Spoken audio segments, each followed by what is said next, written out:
As you know, we are joined this evening by several city officials, Mayor Wheeler, Commissioner Gonzalez, and several of their staff, including Stephanie Howard and Tom Miller.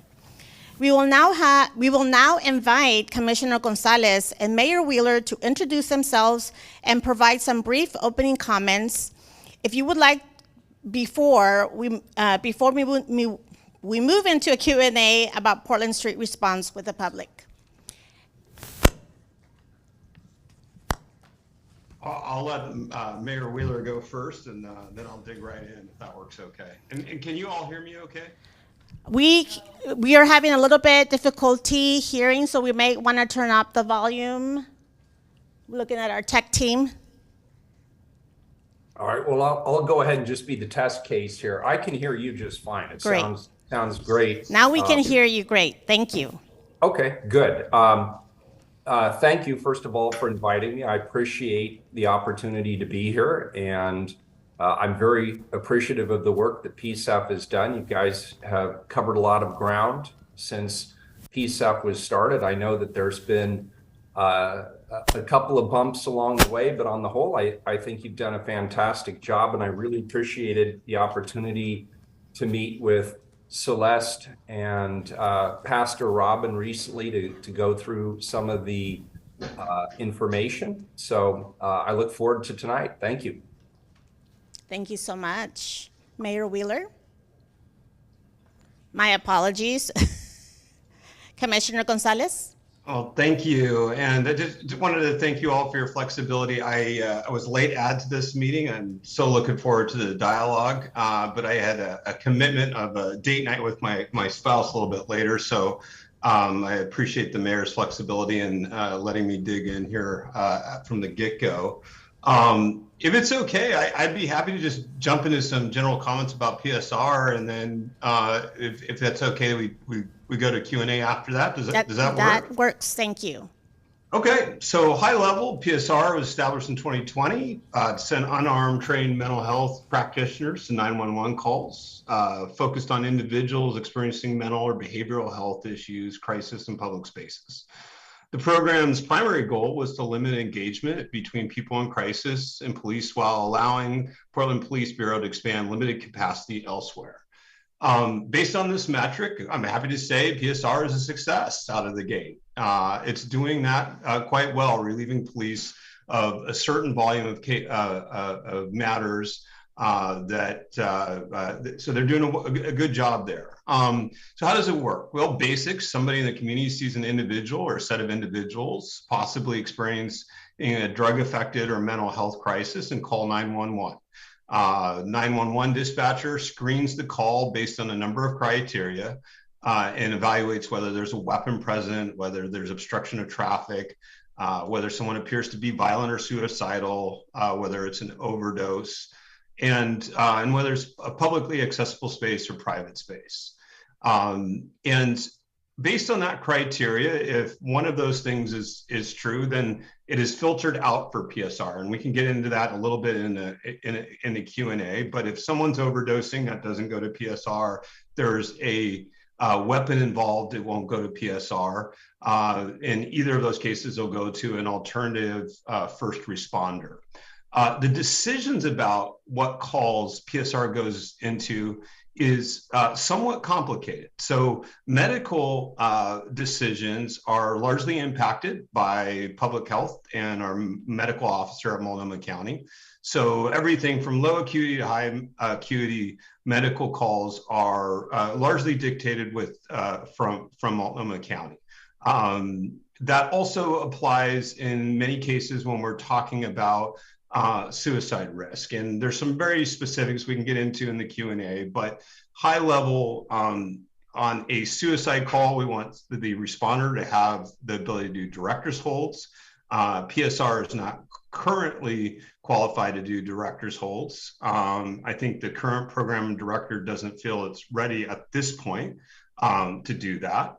That doesn't mean it won't be ready at some point in the future, but at this point, not quite ready. But at the end of the day, the county also dictates who is able to place director's holds. It's either the county or their delegees, and they have also not yet approved PSR for that function. Again, doesn't mean it couldn't down the road, but at this point, that's important. Secondly, because PSR is responding to calls that used to be responded to by police or in some case Portland Fire or other medical providers, there are a number of collective bargaining agreements that are impacted when we reallocate their work. So it's two external factors to my office in Portland Fire are those collective bargaining agreements in Multnomah County, depending on the particulars of the type of the call. So again, if one of those filters applies, a weapon, suicide, other responders are dispatched. If one of those filters doesn't kick out the call, then a 911 dispatcher contacts PSR.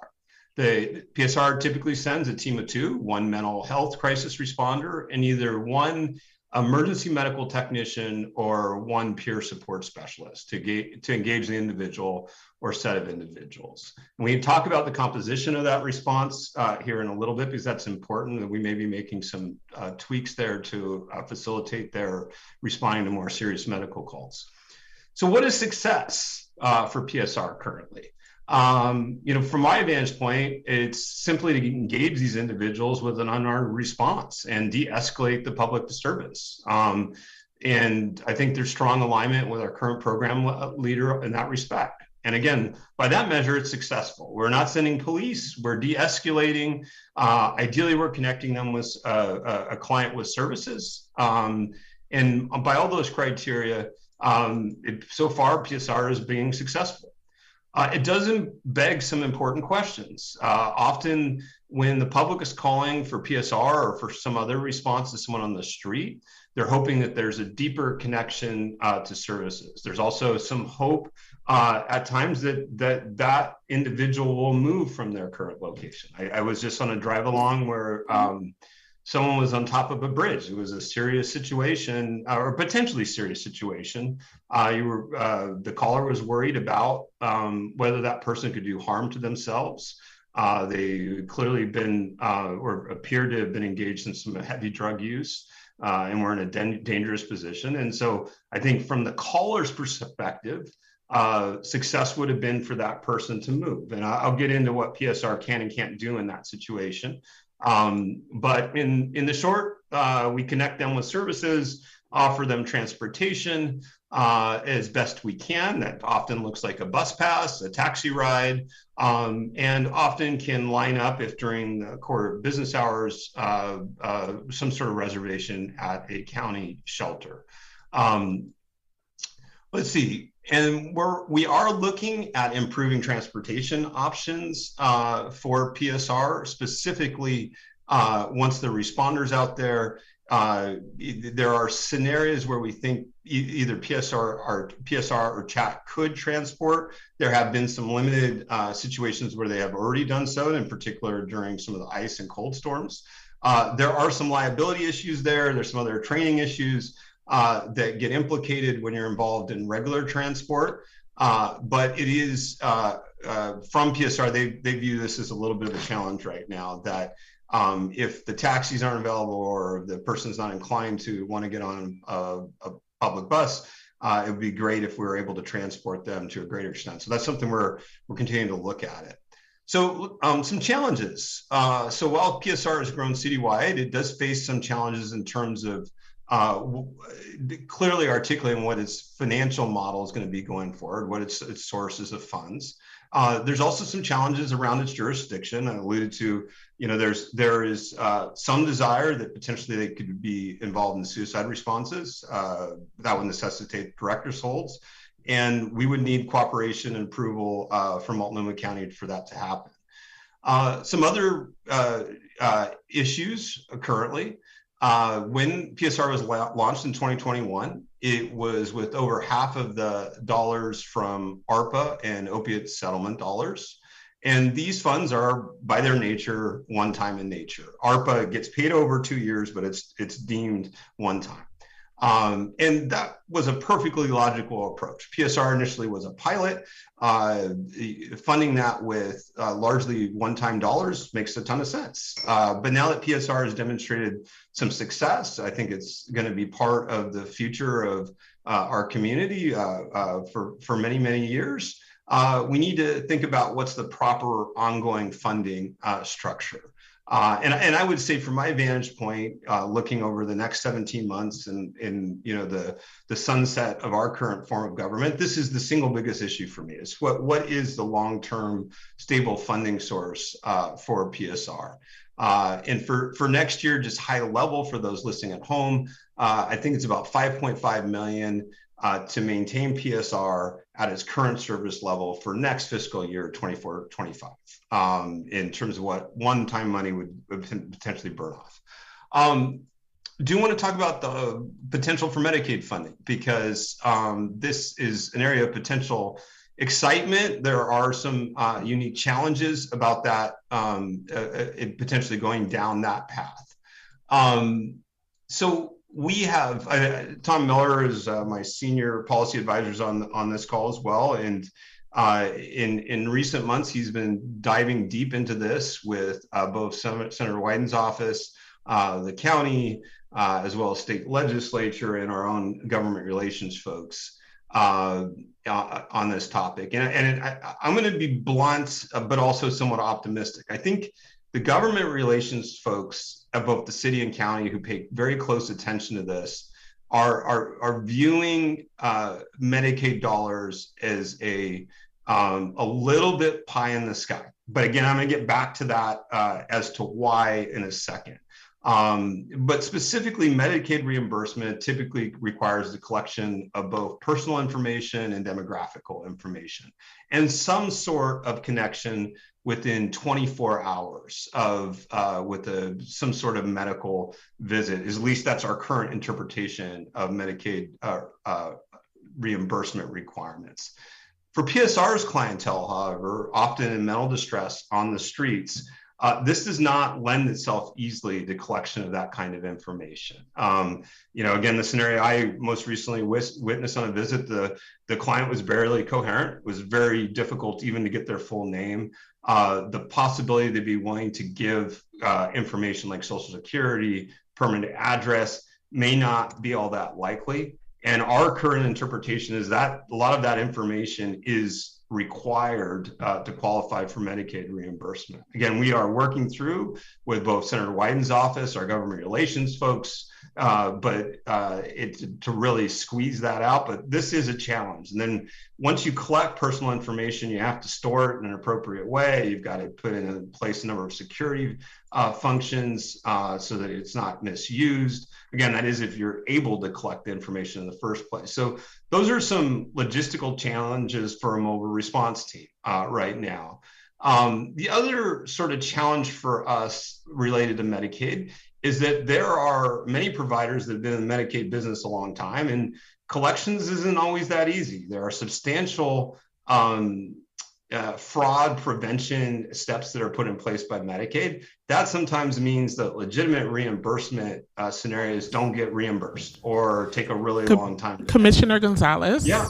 Sorry to interrupt you there, but we want to also make sure we maintain time for the community members and PCEP members to ask questions. We really appreciate you kind of head on addressing some of the challenges you foresee, sure, but we also want to make sure we have space for questions.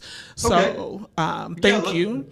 And I'm going to go ahead and set and just reiterate a few of the ground rules around questions in the space here, and then we will open the floor to those folks who are online. So we're taking comments and questions from the chat online and also in person. So can we go to the slide, please, slide 11?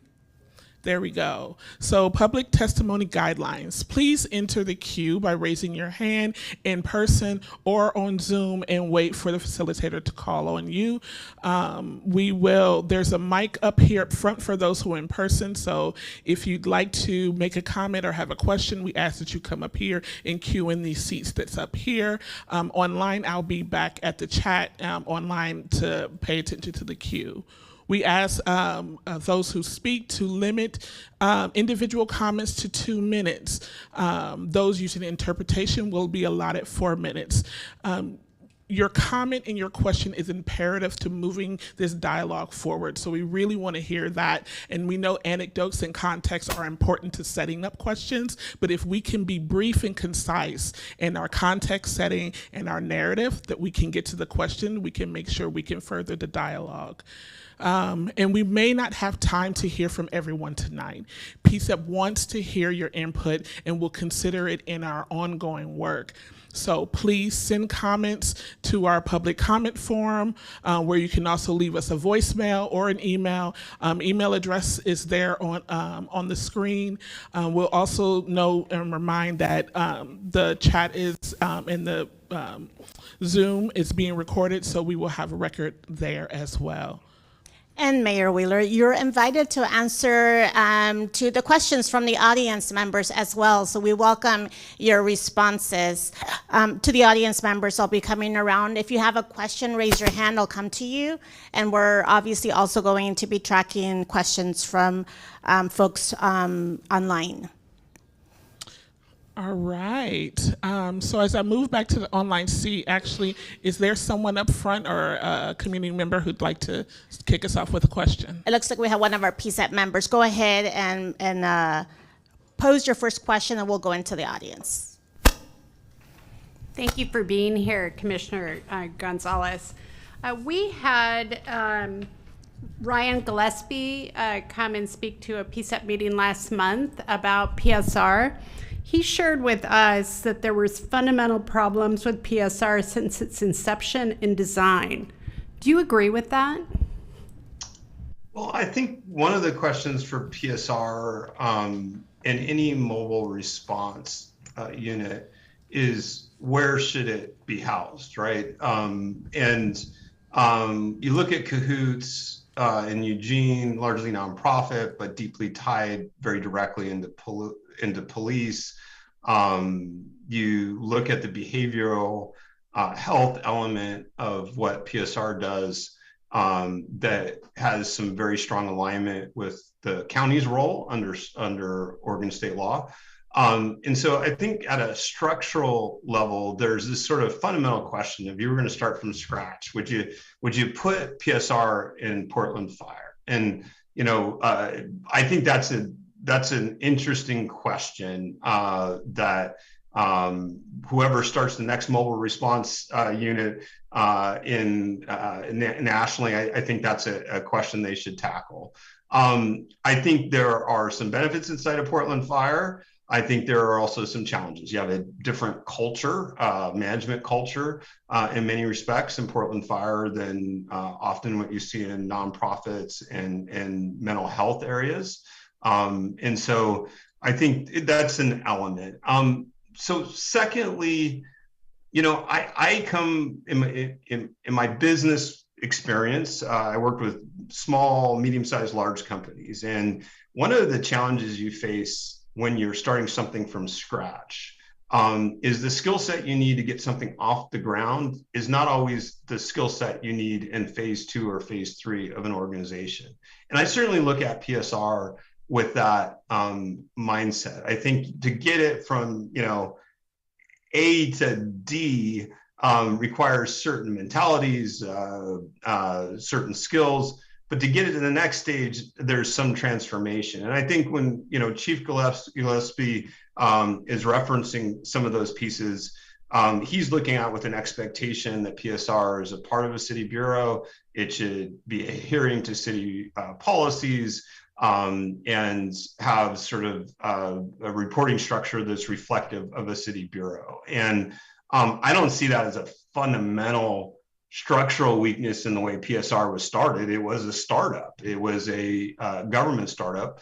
But what is required for it going forward, from my vantage point, does require maturation. And I can't remember how much he hit on some of the spending that we had concerns, but just to give you some examples, there was about $150,000 spent on furnishing by PSR through P cards, and it largely violated city policy the way they procured those things. We went inside and reviewed it. It wasn't necessarily the end of the world. It can be addressed with training. It can be addressed with good procedures. But when you're a large city bureau, it's not a little deal when people are spending $150,000 out of policy with, out of compliance with city policy. There were some other elements of things they procured that were problematic. That's the way I look at it from interpreting the chief's read there. It's for the next stage, they do need to have some different processes and policies than they did in the initial stage.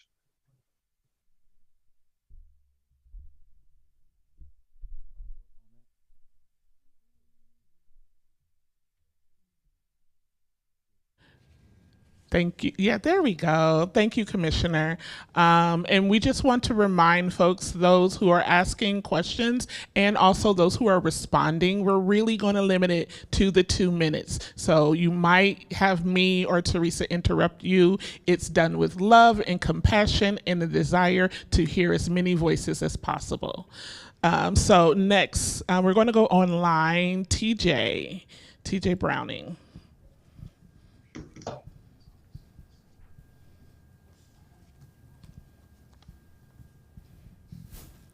TJ, you're on mute. Maybe you want to unmute yourself. I'm trying.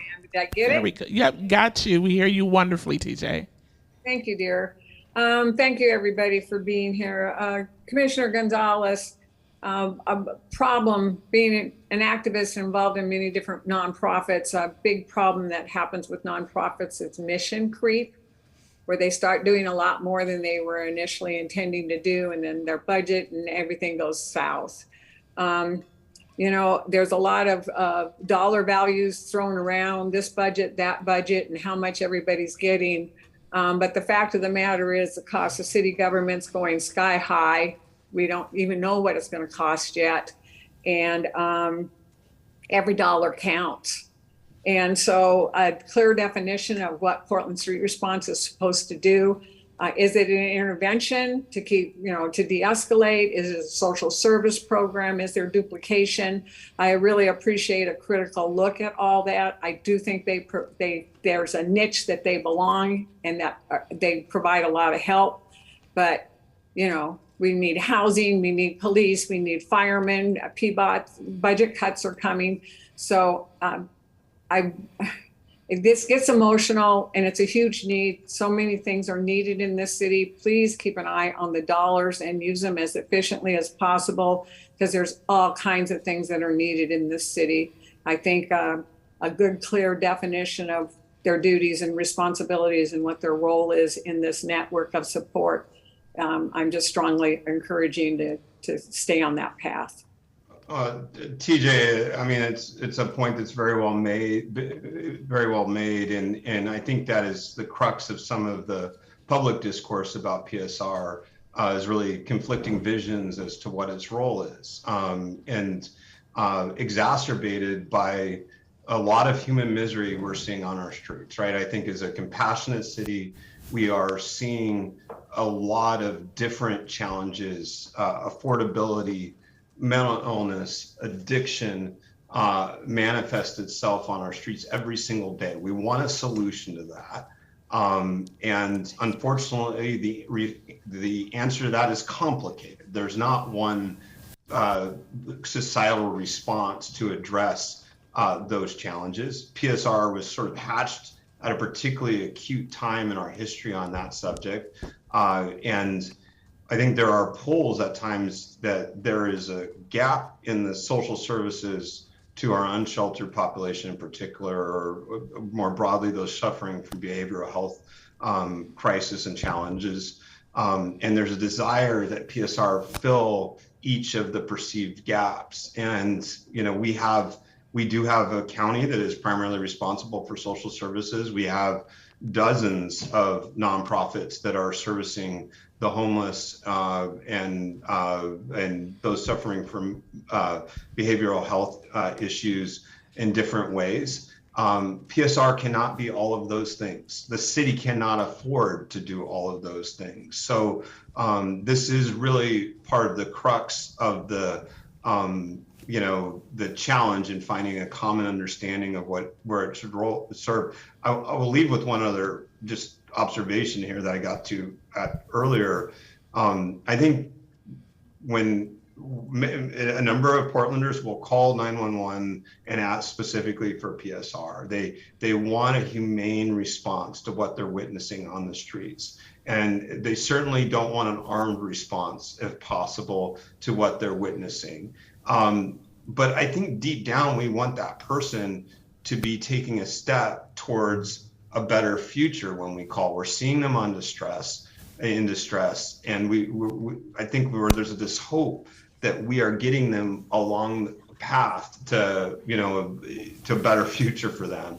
And the challenge is, sometimes you call PSR, they're going to respond, and that individual is not going to accept the services that are offered for a variety of reasons, right? They're not going to get in the taxi. They're not going to take the offer. Commissioner, could you go ahead and wrap your comments, please? And I guess the big point here is that what happens next, right? They successfully intervene, but if there's no detox center to take them, if there's inadequate shelter that evening or that day, it's an unsatisfactory outcome. And that's not PSR's fault. That's not the city's fault. That's just the reality that we're challenging right now. Thank you, Commissioner. We have an audience member ready to ask a question, and then we'll go over to our committee members. Go ahead. Press the button. Oh, okay. Can you hear me now? Oh, yes. Good evening. My name is James Posey, and I guess Commissioner Gonzalez, I'm going to follow up on the question that was just asked. Those folk are out on the street here. They got there for a reason, and I'm not sure that you have the answer, but maybe you're alluding to them by saying essentially we don't have an answer for why these people were getting on the street in the first place.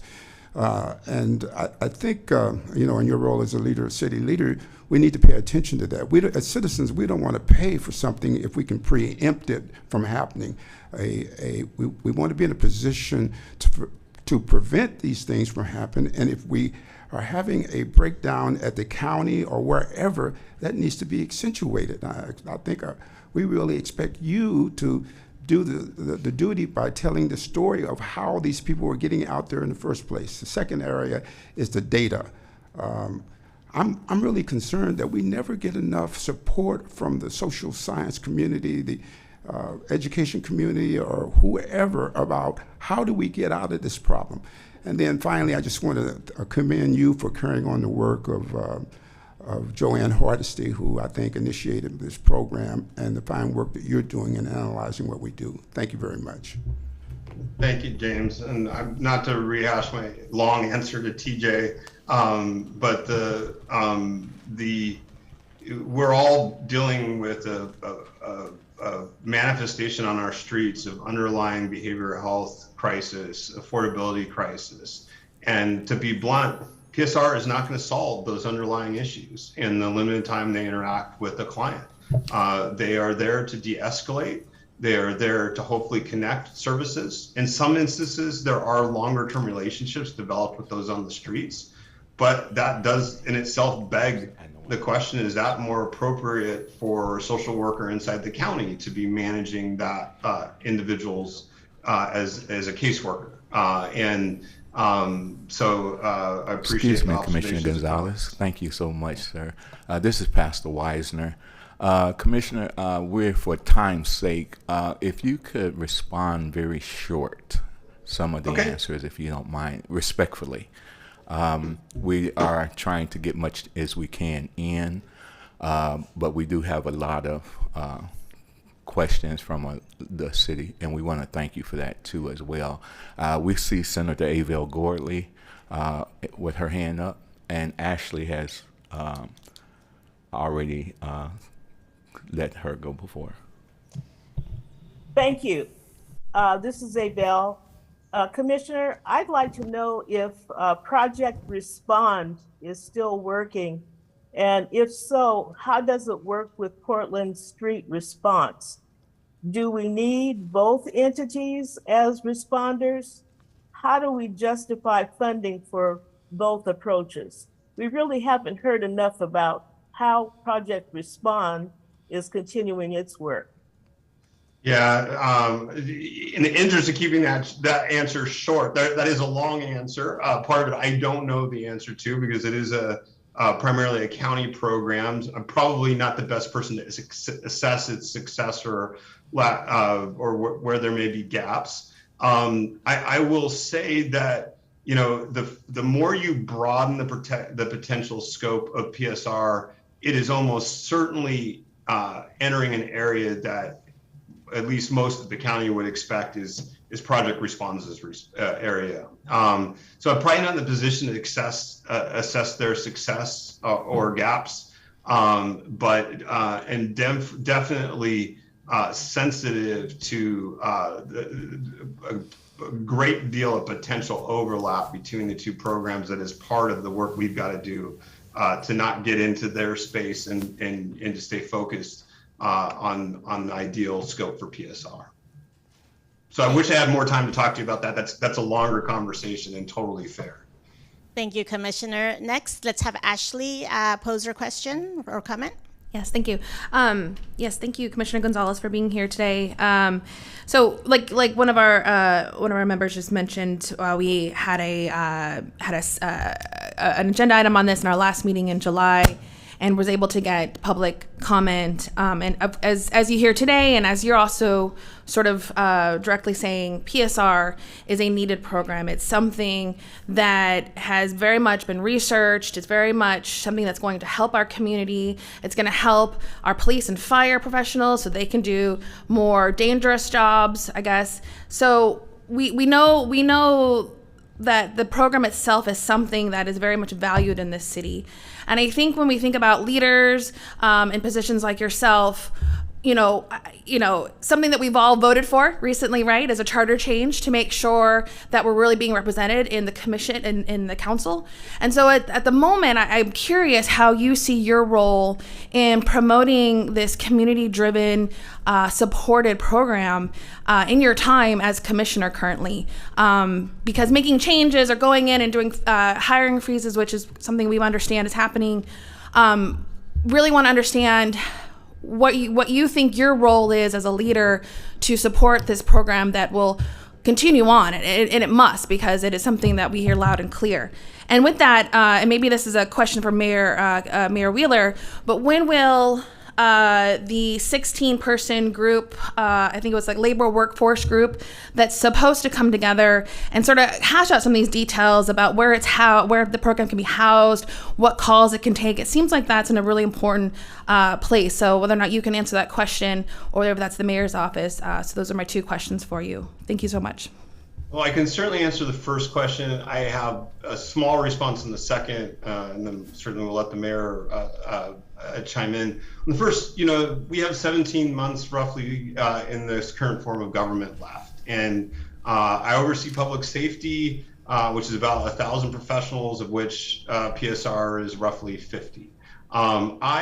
Given the time frame we have, I view my role first and foremost as a caretaker for PSR. I inherited the program. It took the vision of someone else to create it, to roll it out. I am bringing the best skills I have to the table. I am familiar with organizations that, as I alluded to in my professional career, that grew quickly in one stage and helping them make it through the next stage. And so I'd say fundamentally it's a caretaker. I'm not here to transform. I'm not here to reinvent. It's really to help it get ready for the next stage in its evolution. And part of that is trying to identify clear funding, as I alluded to in the opening, that's going to be stable for PSR on a go-forward basis. I do want to be crystal clear about a couple things on hiring freeze. So I imposed in January a hiring freeze Portland Fire wide, not just related to PSR, in partial response to some of the challenges in overtime that were occurring. We've gotten dividends out of that. Overtime is coming down across Portland Fire, again, of which PSR is a part of. So it was a difficult decision, but it is helping us get our overtime spend under control organization-wide. Notwithstanding that I put a hiring freeze Portland Fire wide, I approved the positions that were required in order for PSR to potentially go 24/7 in February, March period. And so there were broader sort of cramp downs on spending inside of fire to make sure that we were staying on budget, to make sure that we were investing in the things that had the highest ROI. And that did impact PSR, but there is no current hiring freeze in place on PSR. And even when there was Portland fire-wide, we carved out exceptions that would support expansion for PSR. On your second question, the only thing I'd observe is that there were challenges perceived in getting PSR to the table in meeting with some of the other labor groups and employee groups to hash out call allocation. And we're working to reignite that work. It is a cross-bureau discussion that involves a number of unions. And just as a reminder, PSR is represented by, I think, 3 different public unions. So that isn't simple work. And we are pushing that along at a worker level. I'll let the mayor, if he has anything to supplement that with. Yeah, first of all, PSR is not in my portfolio, so I'm not very far down into the weeds. But I do want to say this. First of all, with regard to the work group that was just asked about, I don't know what the very latest on that is, but I know they are looking at an expansion of the PSR. I want to be very clear because I've just been watching some of the media go back and forth on this. I want to be very clear where I am on PSR. I strongly support PSR. And as proof of that, I would point to the last budget where we supported the full request for PSR. I would expect that request to be continued. I personally would love to see PSR expanded 24/7. The reason for that is getting right back to what the goal of this program was initially. The goal of this program is to help stabilize people in crisis on the streets where a police response is neither needed nor warranted.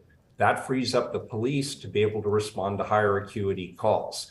And so from my perspective, this makes sense in terms of getting the right services to people in need at the right time, not using police resources that probably could be expended better elsewhere with higher acuity crime. And as somebody mentioned, Mayor Wheeler, I really, it pains me to interrupt you, but we really gotta, if you got a response to the question, if you can answer that, and then we're going to get to an online question. So I appreciate your expression. If it's easier, I don't even need to be here. If you take your pick.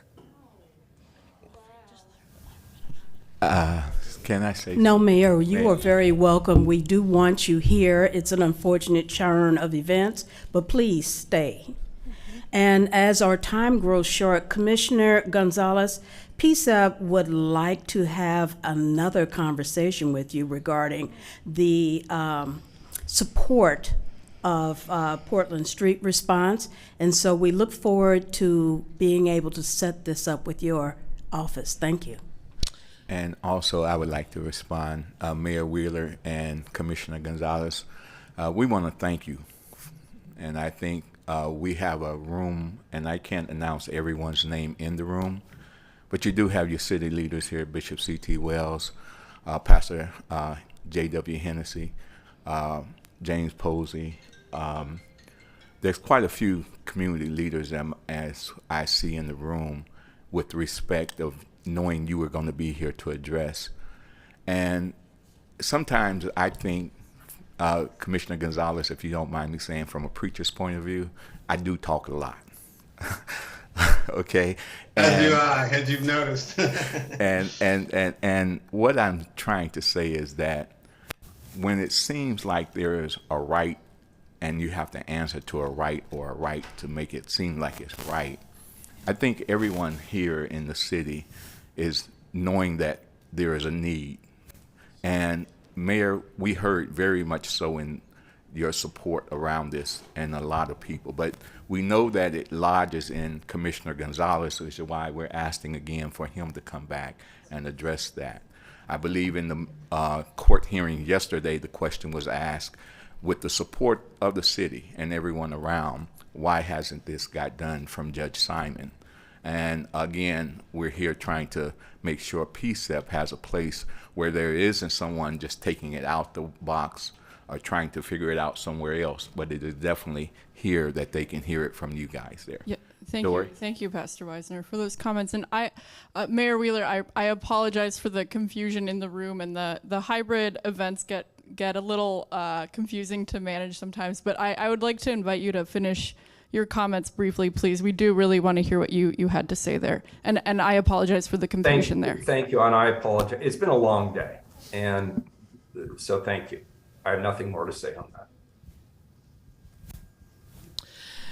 Well, there is one question I had. Pastor Wisner, we did have a hand in the chat, Okay. so we're going to observe that. Okay. Thank you. Yeah, thank you, Pastor Wisner. Sally, greatly appreciate your patience. We know your hand's been up there for a moment. Yes, go ahead and ask your question or I comment. had a question, sort of a question for Commissioner Gonzalez. I was glad to hear that you think PSR has been a big success, but what I would like to hear is like a specific story that you're aware of about a particular person on the street who got help, some details, so it becomes something real to hear about in addition to all the talk about policy that I've heard so far. Could you tell us at least one quick story about a person that you know about that Yeah, I think, one of the particularly painful areas of the unsheltered story in the city of Portland are some of the older women that find themselves on the streets, and in Old Town, particularly exposed to rape, assault, a very difficult life to be a woman alone on the streets of Portland. And there's a number in Old Town. And my last ride along, we witnessed, it was actually PSR knew the woman, was out looking for her. They had some downtime. They were between dispatches. They were doing proactive outreach to try and find her. They couldn't find her for about 15 minutes and then took another pass at a tarp that was on the sidewalk. Turned out she was sleeping under the tarp at 11 o'clock in the morning. They spent 15 minutes with her, really connecting, and this is where success, when we talk about PSR, being clear about the definition, right? So that event ends with her in a taxi going to a woman's shelter. She was spending that evening other than on the street. Do I know that long term she's been permanently removed from the street? That she's no. It's unfortunate that when you're looking at crisis response, it's a fairly quick interaction. Although again, in this case, there was a long-standing relationship with this woman that they were looking for. But I deem that success. The woman was off the streets, was connected with services, and frankly, the other story that day was a man that was offered services, was incoherent. You could play in your head unfortunate outcomes that might have occurred if you had the wrong police officer or the wrong person responding to him. We don't know that he took on services, but we know that he was treated humanely, that there were attempts to connect him. To me, that's also a kind of success. It's not a home run. We don't know that his life's turned around, but I'll take each of those interactions on that day as a success. Thank you so much for the question, and thank you so much for the response, Commissioner. We'll go to an audience member for their question, and then we'll go back to our committee members. Tia will go up next. Go ahead, community member. Hi, my name is Annie, and I'm glad, Commissioner Gonzalez, that You're now speaking positively about PSR, even saying it will be around for a long time. I want to remind you that Portlanders love PSR, and people want it to be available 24/7, 365 days a year. Portlanders also wanted PSR members to be able to go into homes and to be able to give life-saving supplies like tarps and tents to the homeless. Given the high hopes that Portland has for PSR, many of us were really unhappy at how earlier this summer you were essentially undermining PSR's relationship with fire and police. What will you be doing in the next 17 months to improve PSR's relationship and strengthen police and fire support for PSR and cooperation? Yeah, well, unfortunately, some of the challenges between fire and PSR, I inherited. You go back and look at the December Portland State report. They identified some of the cultural challenges that existed there that were true in 2022. And there were some high-profile leadership dynamics that have made their way into the paper that go back deep into 2022 that impacted community health, PSR, and Portland Fire. I am excited to announce we have put in place new community health leadership that is connecting fire and senior leadership and PSR every single day. We're seeing deeper integration between CHAT, which is low acuity medical response as a solution developed inside of fire. You're seeing a deeper and deeper connection between CHAT and PSR. That is going to improve the medical capabilities of PSR response. They can do very minor sort of first aid currently with CHAT. We think that can be elevated. And potentially they could even respond to true overdoses. I'm going to be very clear on overdoses because it's important. Last week I approved a policy or signed off on fire's approval for the leave behind Narcan for PSR. And so that allows obviously people on the street to self-administer. PSR techs are also qualified to an emergency to administer Narcan, as do many nonprofit providers in the community.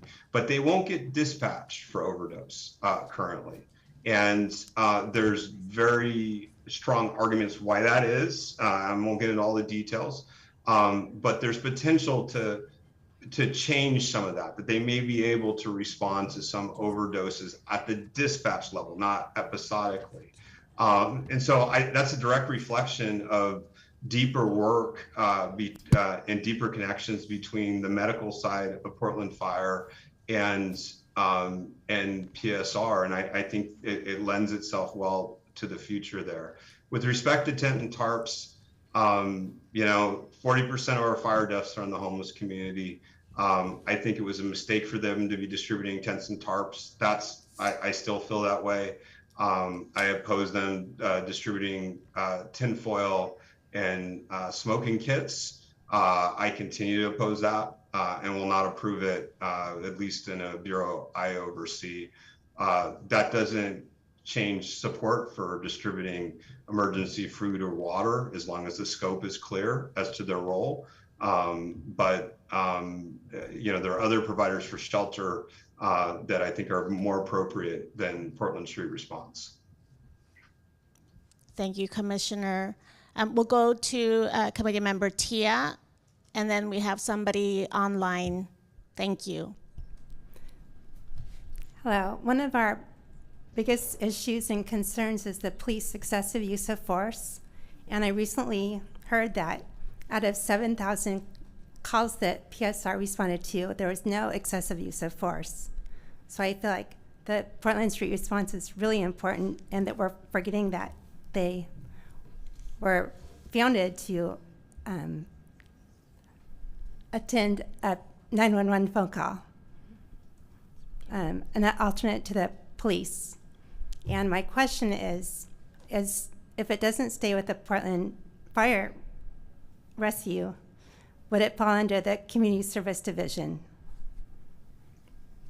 I think we're waiting this fall for recommendation on the more permanent structure of both public safety and some of these adjacent services that the city has gotten involved in recent years. And that's everything from, task sites, PSR, chat, and there are just a number of programs that the city has entered into in recent years that they weren't doing 5 years ago or 10 years ago. And so I am sort of reserving judgment as to the long-term ideal place for Portland Street Response until we sort of figure out the big picture of both public safety and this sort of other bucket of services that the city's involved in. So I'm looking forward to sort of seeing that. For right now, fire is planning as though PSR is going to be with them indefinitely. They're spending a lot of time and resources in helping it position for both growth and currently some stability. But I think we'll have a clearer view of that a little bit later this fall as to its right long-term position within the city. I heard that also they might become their own bureau. I don't know if that idea is originating. I'm not sure I see that happening in the short term or even medium term, just because of its size. But let's see what the folks doing charter reform implementation and the restructuring of bureaus and clustering come up with, and then we can kind of reassess that. Okay, thank you. One more thing I would like to say, if that's okay, is I feel like giving a person a tent is more cost effective than sending them to jail. We want our folks sheltered in the city of Portland. No two ways about it. Our hope is that people go to the task sites that the mayor's team's working so hard on, or the Safe Rest villages that Commissioner Ryan and he have pushed forward. That's, to me, our most humane response, is to get people into those structured shelter scenarios. That's my hope for the people on our street. Thank you, Commissioner. Unfortunately, due to time, we have space for one more comment or question, and we're going to go to the online. MB. Hi, thank you. Commissioner Gonzalez, you mentioned earlier a difference in workplace culture between PSR and Portland Fire, and I'd like you to maybe describe a little bit of the incompatibility, because I'm not really understanding how those helping professions wouldn't get along.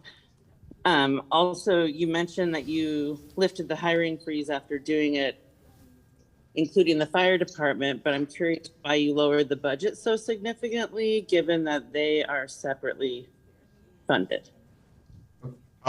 So let me talk about budget first, and because I think there's a lot of confusion on that point. There are more financial resources for Portland Street Response in this year's budget than there were last year. And part of the confusion is that they received a substantial amount of ARPA dollars, which has to be spent over 2 years. So if it shows up on the city budget last year as this big inflow, but then a big contingency, and the contingency is you can't spend all of this year one, you got to hold that in reserve for the next year. So when you do the real math in terms of operational resources, PSR has more resources this fiscal year than it did last year. In terms of the cultural pieces, again, we're working really hard on that. I don't think it's an impossible thing to resolve. I think we're seeing a lot of positive traction, but at a high level, Portland Fire has sort of a command style of management. It goes into burning buildings and has to manage a group of people, sometimes a very large group of people, in life-threatening situations. And so their means of management sometimes reflects that. Very command, top-down, when you're in service, when you're out, dealing with an event.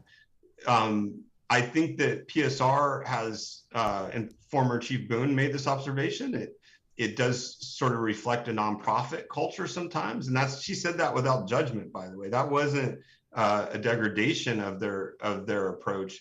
But it was a little bit more bottom up, a little bit more collaborative, and it's also kind of a beautiful culture. They're both very important, beautiful cultures. It's just out of the gate, you have to do some work to translate those two different types of approach to doing your job work. And again, for-profit world has to deal with this when you have a large organization that is related to a smaller one. And so it's not unusual that you have differences but I think they're reconcilable. It just takes its own kind of work. Thank you so much, Commissioner Gonzalez. We're going to take some time and take a brief break, but before we go on break, I do want to really sincerely extend gratitude to you, Commissioner Gonzalez, in putting yourself forward and being willing to come and answer a lot of really great questions and having many thoughtful responses. So deeply appreciate you. At this time, we're going to go ahead and take a 5-minute break, and we're going to resume and come back and have an opportunity to hear Mayor Wheeler, which we're also very much looking forward to. So at this time, it is 7:05. We will resume at 7:10. Thank you. We want to again thank you, Commissioner, sincerely for being here. Thank you all. It was a real pleasure. Next time in person. Recording stopped. We're looking forward to that.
socializing, but I'm gonna ask everyone to find their seats again, grab some food on your way, and we're gonna get started again real soon, picking back up with Mayor Wheeler. So find your seats. Thank you so much.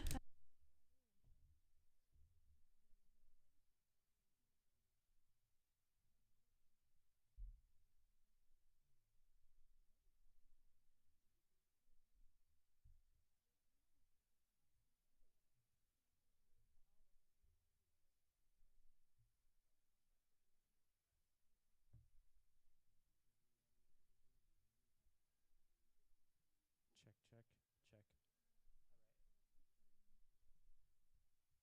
Thank you. I apologize for that delay. It's just getting our mics situated. Recording in progress. Right.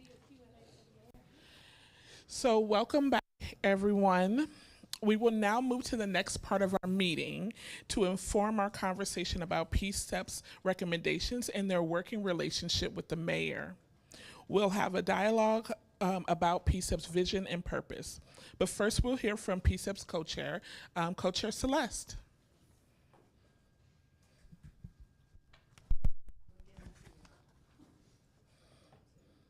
All right. And we'll be on slide 14.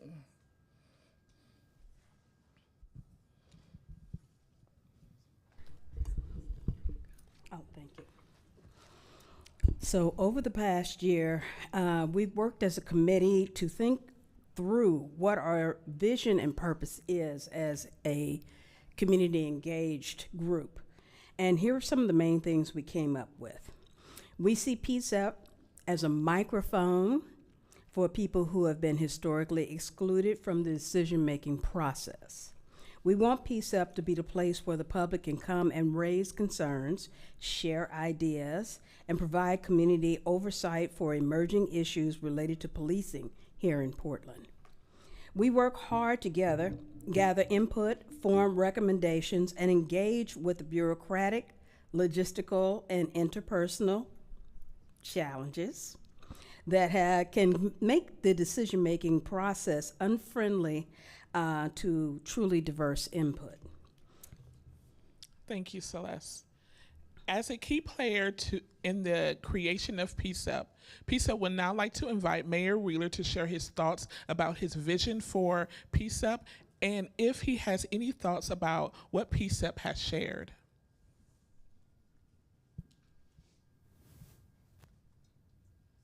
So to discuss the vision, I also want to briefly explain where it came from. It started with COAB, and I know there's many people here who participated in COAB, and I want to thank them for their participation. But for a committee like this to truly be successful, it needs to have a couple of things. First of all, it has to have a balanced approach. In other words, it has to have the ability to look at all sides of an issue. It has to be seen as a legitimate and knowledgeable body, and it needs to provide an opportunity for the public, as you just indicated in your vision statement, to welcome the public in a setting where the public feels welcome. And as I visited a number of the original COAB meetings, I know that there were a lot of people who worked tirelessly, who put in a great effort to make that a success. But the reality is, at the end of the day, it was not successful from my perspective. It did not have balanced perspectives. It was not seen as a welcoming environment. I participated in one meeting where there were a number of people who seemed utterly distraught by what was said and how it was said and what was being said publicly. There was also, I believe, at some point, a moratorium on the part of the police bureau to no longer participate in those meetings. So it was losing its legitimacy. And when I came into office, I pledged that I would do something different, that I would fix that. And so I started meeting with many people, and what I heard from people was that, number one, it has to be an independent body. They didn't want a creature of the mayor's office or a creature of the city council. They wanted true independence. And PCEP has been truly independent. I remember early, and some of you who were with me 7 years ago when we were putting this together, the criticism back then was that PCEP was going to be a puppet of the mayor. And I think it's pretty safe to say it's been anything but. I think it's been a strong independent voice for reform and for perspectives from the community, just as we just described. It's seen as a legitimate source of feedback at Portland City Hall. We get regular reports and updates and information, and I find the information to be solid, valuable, well-reasoned, well-vetted in the public. As was indicated, of course, this is part of the DOJ settlement agreement. There has to be a body like this. But I said on day one, and I still say it today, I hope PCEP long outlasts the DOJ settlement agreement. I think a body like this is absolutely critically important. I also heard from members of the COAB that they didn't feel that there was adequate administrative support for the original COAB. We fixed that. And Dory, I want to thank you for your leadership, and PCEP has benefited from fabulous co-chairs. We have always supported the budget requests around administration of PCEP. So I hope that the committee members feel that they are supported in terms of the administrative side. And I also remember hearing that there wasn't enough onboarding training. So people felt like they were brought in from the community without adequate onboarding resources, and that has also been improved. Now, that's not to say that everything has come up roses all the time, but I think under the circumstances, PCEP has done a great job. It's continued to operate during a very, very challenging time in Portland's history from a policing and a civil rights perspective. And it has the legitimacy it needs. It has the support of the community, and the membership remains, I think, diverse and engaged. And so from my perspective, it's lived up to the vision. In fact, I would even go farther and say it's surpassed it.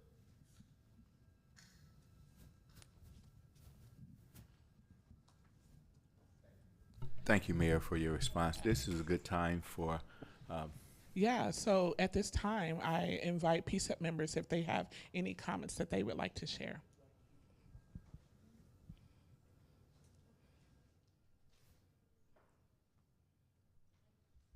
Okay, we're moving the mics. There we go. Thank you for being here this evening, Mayor Wheeler.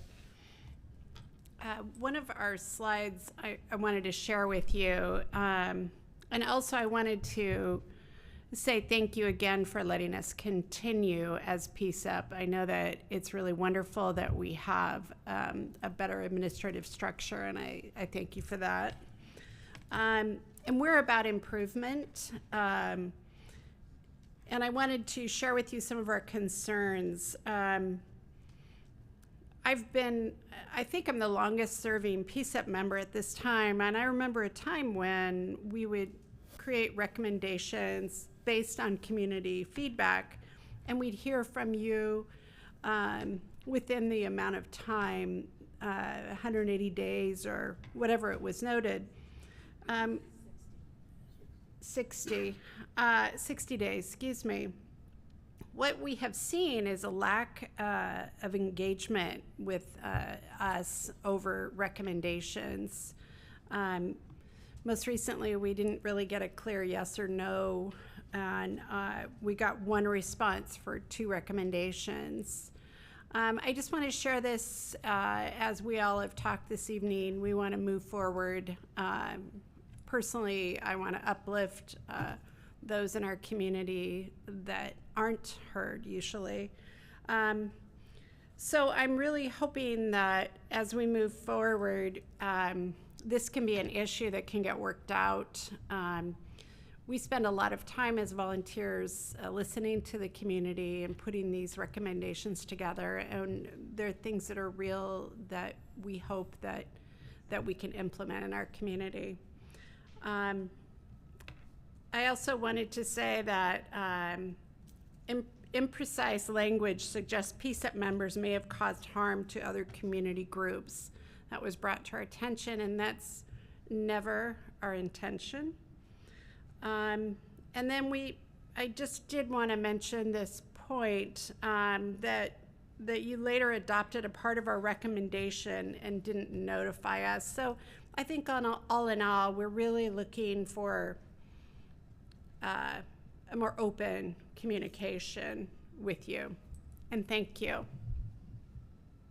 May I quickly respond to those? Please. Yes, please, Mayor. Oh, And then good. can we have the next slide while you're Yes. speaking? Yeah, Yes. first of all, I agree with you on all of those points.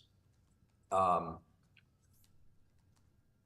had a really good meeting, of course, with your leadership, Celeste, as well as Pastor Robin, and we went through some of these concerns. And what we agreed was, rather than sending letters back and forth, I'm not a great letter writer, I confess it, and things can be misconstrued, items can be left out, things can be unclear.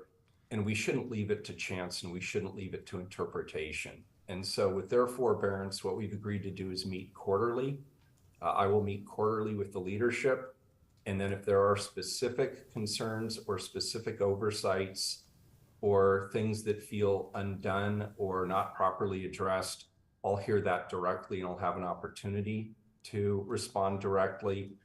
I think I made a mistake last time around on two fronts with regard to responding to your recommendations. The first mistake I made was they were very thoughtful and complex recommendations. I felt like my responses were too brief, and I can see now, having spoken to your leadership, how that could be construed as dismissive or not respectful of the work that was put into it or the quality of the recommendations that were made. It was not my intention, but I can absolutely see how a reasonable person could interpret it the way it was interpreted. So number one, I think we'll do a better job just in terms of writing the responses. But prior to writing the responses, I'd like to meet with leadership and have the opportunity to discuss those responses and make sure that we're on the same page with regard to what they mean. As a model for that, we do that with our audits. Second of all, your comment about harm to other community groups, that was very imprecise language. It was meant to reflect some public testimony that was leveled at other committee members. It was not intended to impugn you or the committee at all, but I can see the way it was worded, how that could have absolutely been interpreted that way.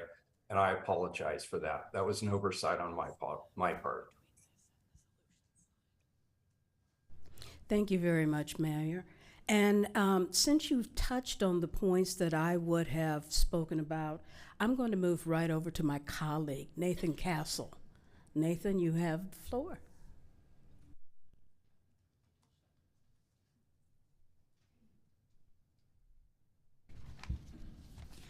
Thank you, Mayor Wheeler, for being here. So PCEP's requests moving forward, clear yes or no answer for each recommendation with an explanation for why. Thorough engagement with policy content. If legal or other constraints make it so you can't respond within 60 days, we'd appreciate an update about when to expect a thorough response. Yes. We also ask that you directly notify PCEP about recommendations, developments relevant to recommendations, especially if you ultimately do accept them after similar to what happened before. We also request, and I think you've already acknowledged this, a quarterly meeting with PCEP leadership to discuss ongoing work, and meet with PCEP when we submit a recommendation to discuss any questions. Eminently reasonable on all counts, yes. Thank you, Mayor. Was there anything else, Nathan, or you're fine? Okay. So I want to thank you, Mayor, for your time here for our meeting when you met with the chairs to try to discuss these points.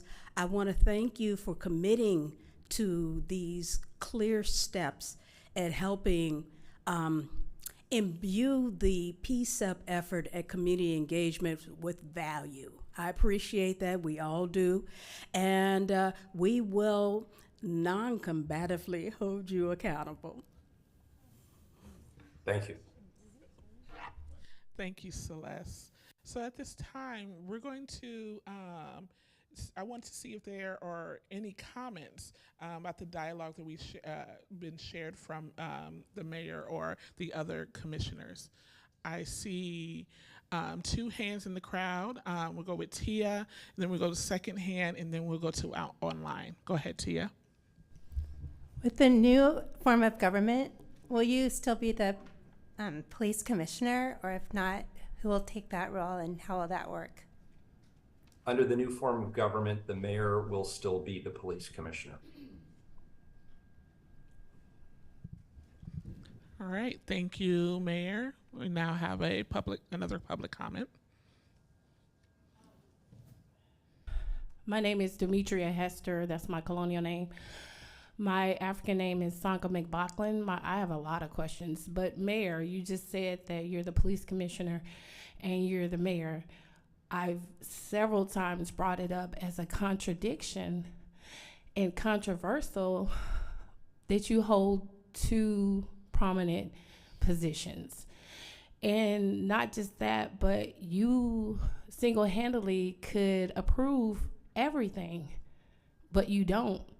You tell us that you look forward to this, but in the past, you have made the comments that you do not support this because you do not financially support this. But yet you say just yesterday in the federal hearing about this, all we hear is lies from you about how you support, but when it's time to put your money where your mouth is, it never happens. We always hear excuses. We always hear bullshit. And we're tired of it. The condescending remark you made about, well, you don't have to be here. You're the mayor. You're responsible for all of this. You are. The community has spoken and said what they wanted from the Portland street response, but you deny the community. Once again, why do we constantly hear lies from you and never hear the truth? So I'll respond to that as best as I can. It's good to see you again. Number one, you'll be surprised that we agree on something. I agree that it is not a good idea to have the mayor also be the police commissioner. And I've said that publicly before. But as you well know, the public overwhelmingly passed a new charter form, which will be enacted on January 1st, 2025. And what the voters supported overwhelmingly was having the mayor continue to be the police commissioner. So for better or for worse, the public supports that model. I'm not sure what you're referring to when you say, I don't financially support this. If you're referring to PCEP, I helped originate it and create it and provide the original funding. And we made sure that it not only had adequate funding, but it also had adequate administrative support and training support. And I've continued to provide that support. And as requests have come from the PCEP committee itself, I've supported those requests. So I'm not really sure what you're referring to there. So that's the best I can do to answer your questions. Thank you, Mayor Wheeler. Next, I'm going to go to PCEP member Byron. Good evening, Mayor Wheeler. Byron Fine here. Hey, Byron. As far as working on PCEP and sending recommendations to you, how do we are able to make sure that recommendations are getting sent through and being implemented? Some pilot programs maybe need to be implemented to see if these things work. As a PCEP member, how can we have a better communication on having recommendations with you and them actually being, implemented so we can actually see what the work that we're doing, making sure that we're getting the work that we're done. I forgive that you have to go through this, and so thank you. No, actually, I appreciate this because this is part of the conversation that I had with your leadership, because I think there was maybe frustration all around that there wasn't better coordination. The bottom line is that this is an easy fix. And what we agreed to do, Stephanie, of course, Stephanie Howard, who works with me in the mayor's office, has regular coordination and communication with your group. But I need to be personally engaged as well. And while I believed I think what we agreed was quarterly meetings in person with your leadership to go through all of the work, all of the agenda, what the outstanding asks are, what recommendations have been made, where we are with follow-up on those recommendations. It was agreed that that would be helpful all around. So that's what I've committed to, and I'm expecting that will improve things. Ted Miller, well, I wanted to put on one more thing. Coming to us, we're not trying to, I want to kill all the noise, get away from all the controversy, and actually get down to a basic recipe so we can work together. I know that you have a lot of distractions that you have to deal with. We have a lot of distractions. Yet when we want to come to you, we want to come to you as organically, as they say, as possible, with no ill will towards you. I don't want to come with any prejudgment towards you. I just want to work with you to be able to get these recommendations through so we can help the BIPOC community, the rest of the communities that are out there. Thank you. I appreciate that, and I agree. Yes, thank you. Nathan, did you have? I saw your name, your hand up on the chat. Okay, all right. Ashley. Ashley had her. Yeah, I got it. Oh, okay. Yeah, I just had a question. Kind of a quick question, maybe. Would you mind explaining what the difference is in your interpretation of the mayor and the commissioner? It's something I've continued to try to figure out. I know if there's a definition somewhere, but just how do you see those roles playing together in terms of? I mean, just like what's your definition between what the mayor is and the commissioner? I think it just help us as PCEP members understand that a little bit if we understood that more. Yeah, and I have no monopoly on the truth here, but so this is one person's perspective. This is my perspective. The role of the mayor is broad. The role of the mayor includes the bully pulpit. The role of the mayor is to speak broadly to the needs of the community and balance those needs. The role of the mayor is to support the community, speaking broadly. The role of a commissioner is narrow. A commissioner is in charge of one or more bureaus. In this case, we're just talking about my role as commissioner of police. And that means I'm speaking with the hat of police commissioner on, and I'm there advocating, supporting, holding accountable, and improving the police bureau specifically. And that's not necessarily inclusive of all the other bureaus or the enterprise itself, or even thinking broadly about some of the other issues in the city of Portland that maybe aren't specific to the reach or the scale of operations of the police bureau. So I see mayor as being broad, I see commissioner as being narrow. And the great weakness of the commission form of government is it created little fiefdoms. You had a bunch of commissioners, each with their own sleeve of bureaus, and ultimately, just the way it works out is while there is collaboration, you also have a lot of advocacy specific to the bureaus that each commissioner oversees.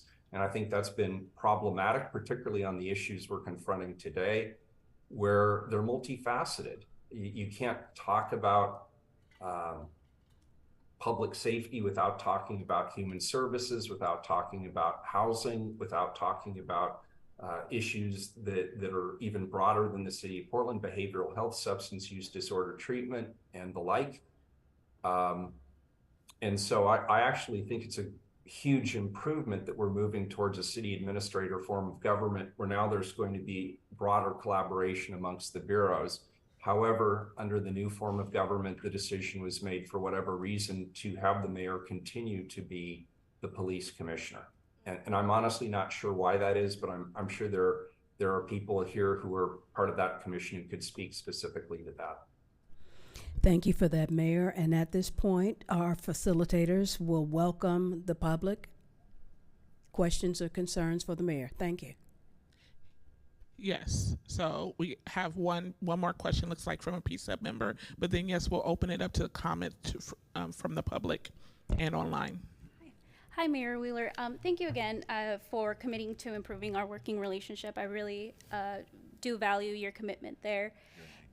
My name is Leslie Martinez, by the way, PCEP member. And I guess it's question and comment, really, but this is my first introduction to you. I've only been a PCEP member for about a year now.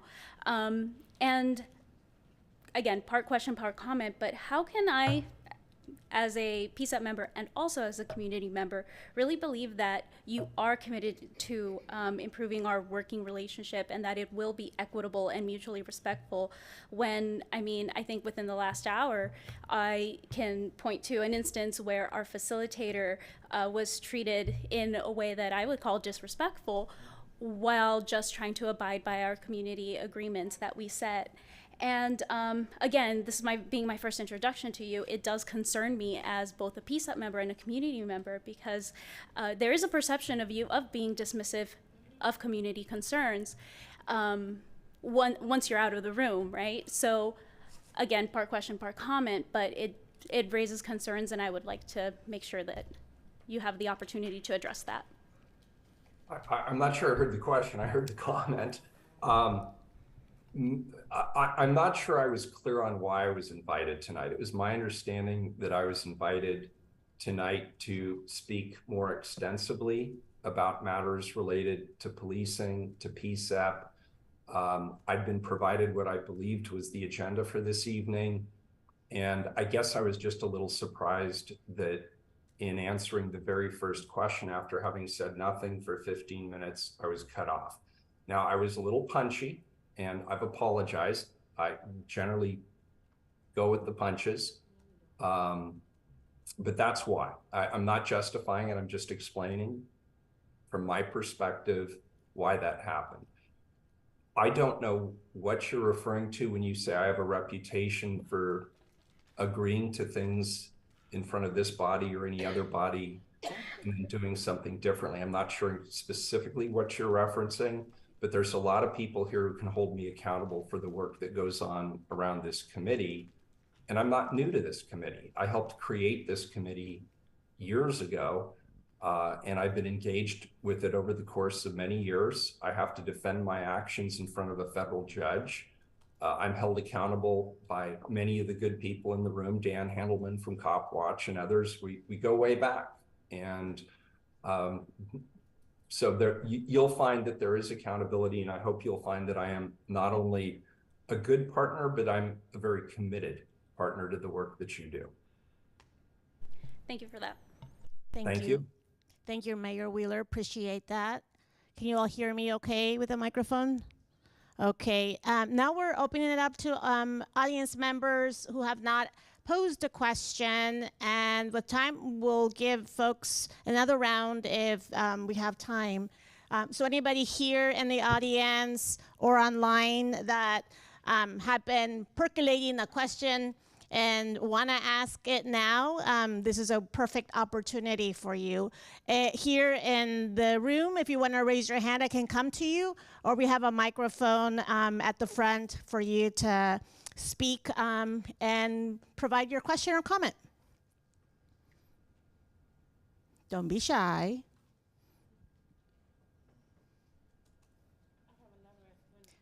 We'll have a gentleman in the yellow. Do you want to come over to the microphone, sir?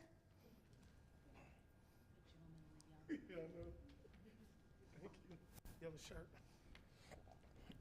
How y'all doing? How you doing, Mayor? My name is Terrence Hayes. I was just wondering, when you talk about the multiple hats that you have to wear as police commissioner and as mayor, I agree that there feels at time a contradiction there, right? As a mayor, you said you have to wear a broad hat to represent the community, and I agree with that. That's a heavy responsibility. When you have a grieving, concerned community, how do you as a police commissioner, by your own words, say you have to look at, you're looking at the best interests of the police bureau as a whole? How can the community trust that you're going to balance that in a way that's more advantageous for the community and not for Portland Police, because those two hats, big responsibilities, but it do feel at times that it feels at times, I don't have no judgment for you, Mayor, but it feels at times that the leaning feels a lot more towards the police bureau than it does with the sincere concerns of the community. Yeah, thank you, and it's good to see you again. From my perspective, I always try to do the best I can in terms of balancing competing interests, and that's a lot of what the job of being a big city mayor is. It's balancing competing interests, and there's no issue that we deal with as a city where there are more competing interests than maybe dealing with the homeless crisis in our community. That's just one example. And I think you can think of other examples where there's a balancing act. But the real problem is that there will be people who will never trust me because I'm the police commissioner.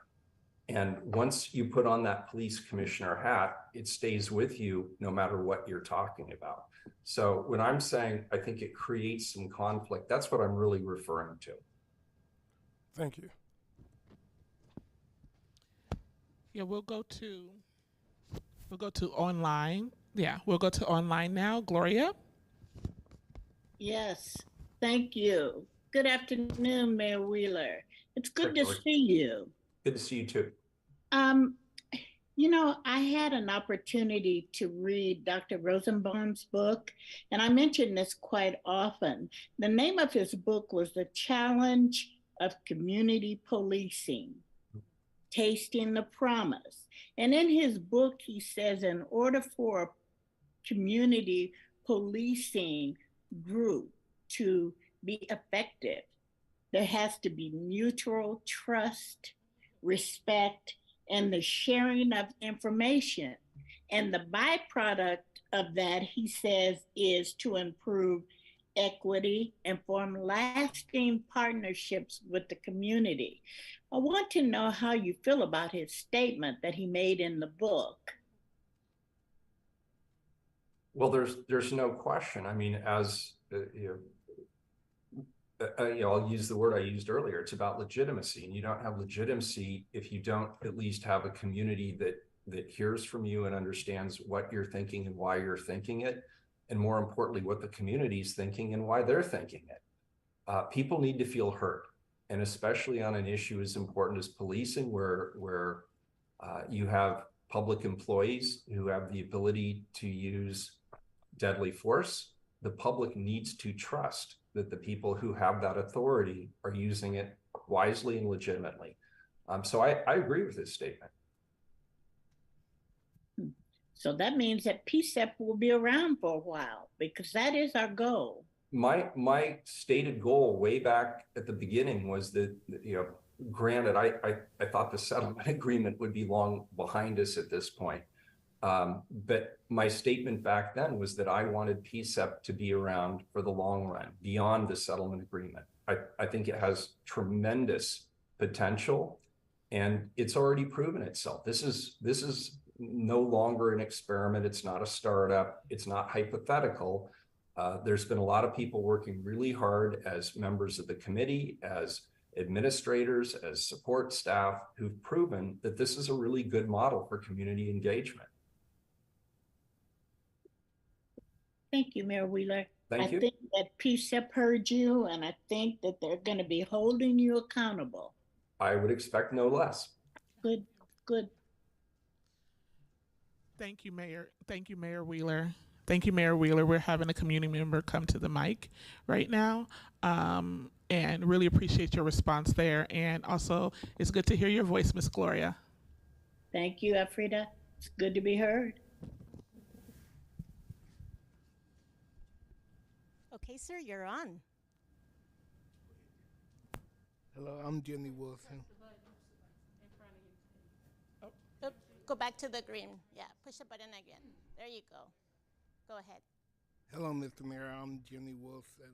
You might want to get close to the mic, sir, so that people can hear you. Train me, y'all. Train me now. Is I'm all right now? There, perfect. Hallelujah. Mr. Mayor, how are you doing? I'm doing well, Jimmy. Thank you for asking. Yeah. This is not no beat up service for you, but you know me. I hear your volunteers here, and they have some serious questions for you, and you answer them the best of your ability. But I still see a big void here where it can be like you over the police department, you over the mayor, you working with the community. Confidentiality plays a lot. And there's some things you're gonna get from the police that you ain't gonna share with the public. That's just automatic. And sometimes them things that you feel you ain't gonna share or can't share is the things that we believe you should. You know me, Mayor. I say to you, and even this board here needs to, for number one, not just have meetings like this. They need to come see us. They need to come and don't have us always visit them. We need them to come visit us on our turf, on our comfortability, as well as you, Mayor. The same thing. I always say you, get out of your seat, get on your feet, and get in the streets, and come see us. Now, I know you asked me to say, give you an invitation, but sometimes, Mayor, to build relationships, I think you just need to show up sometimes, And that's what I'm saying for the black community is we know we have a theme with the police, okay? And you know that. And it's hard to build relationships with them when there's a fear there. How are you gonna fix that? Do this group here? No, you need to fix that with people you don't see. People you think gonna fix it might not be the people who can fix it. So all I'm saying to you, Mayor, is this. Sometimes go in the garage. That's where we at. Go in the dark alley. That's where we at. So this community board here as well, go in the dark alleys. Go in the garages. Come see us. We got to build trust. Because I don't know only one person on this board. I only know one person on this board. And that's you. Okay? See, that's a big problem. I hope y'all feel that. That's a big problem.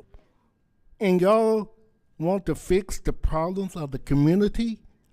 I know my time is out, but we're going around and around and around on things that we've been trying to fix for years, and I don't see no solution. I'm sorry to say, but it ain't, because y'all saying the same old stuff and ain't giving no movement. So I'm just sharing with y'all. Go to the people who's hurting. Go to the people who's getting left behind. Because all the money y'all spending, a lot of people is getting left behind. Don't even get to touch a hello or I'm working for you. And Mayor, I said to you, politics, cut the politics. Don't be so much of a politic type of man there. Don't do that. It's only time for you to be that is when you want to get voted in again. Okay? But when you want to be a community person, shake my hand. And show people you shaking my hand. That's what I want to see. That will help move me. And I think that'll help move us as a whole. God bless you there. Thank you. You too, Jim. Really quickly, and then I'm going to cede a few minutes to my co-chair. We need to know the communities that we're missing. Each one of us up here represents a community. So we're all part of the bigger whole, but there's going to be sometimes maybe when we miss other little pockets of the community. Let us know where you are. Because if we don't know and we miss you, you're going to feel left out. And that really defeats our hearts. Because it's not just our mission. It's not defeating our mission. It's defeating our hearts. We don't get paid to do this. We're here because we care. And again, like I say, each one of us represents a community, but we will come to where you are if you're not feeling heard or you don't feel seen.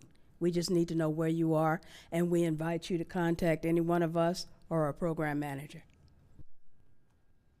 And I just iterate to my brother Jimmy, one of the longest brothers that have been working in the Northeast area, who have done so much again, and everyone here that do know him know he speaks straight from his heart, and also a product of the same mentor that I come from.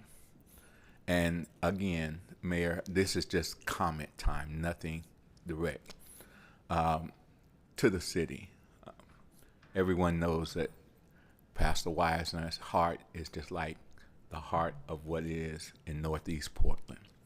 One time there was a sign that said Northeast Portland this is the heart of the city. It's changed that language now, and I don't remember what they put on that area there. But the heart of where that I believe we all are, I said this in the conference hearing the other day. I've seen so much, and since I've been doing this since in the 90s.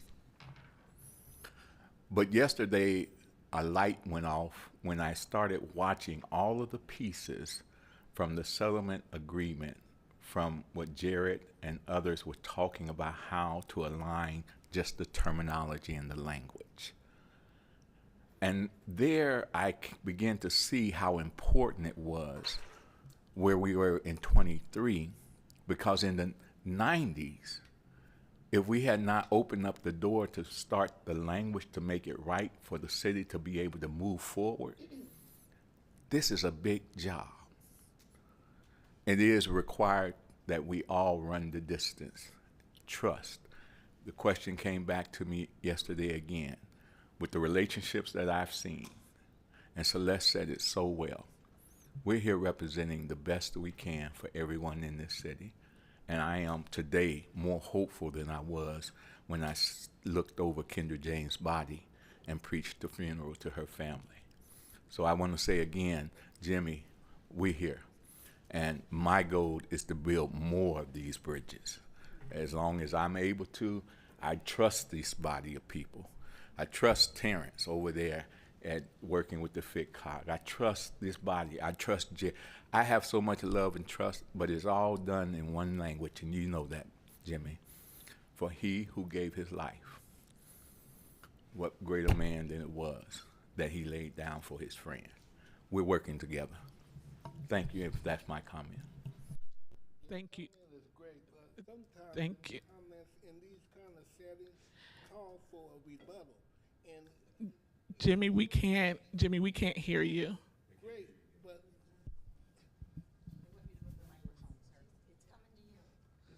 it's great. It's great. Yes, we go way back, but it's great. But do you see the point where it's vitally something is missing, and we have the answer? Who is really listening? And I volunteer, me too. But who is really listening, and where you're gonna take our information and then equals what is gonna produce? We don't see production, you know? We in the same rut that we were in yesterday. So what I'm saying to you, my information is very valuable. I know something you don't know. Some things I can't tell you because I'm trying to protect someone, but that one needs help. That one needs to change. How can I be comfortable? You guys supposed to be representing. Here's what I'm saying to you, and I throw this out there. We have 7, 8 black churches.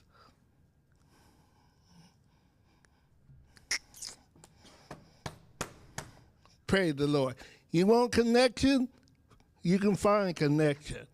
What are you willing to sacrifice? Where are you willing to say, I will go and I won't go?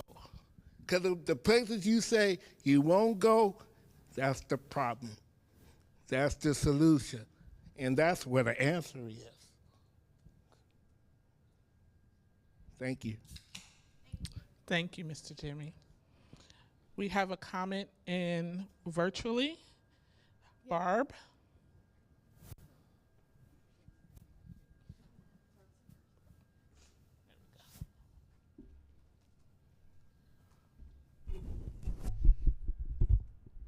Hello, Mr. Mayor. I'm glad you are here. I am glad you stayed.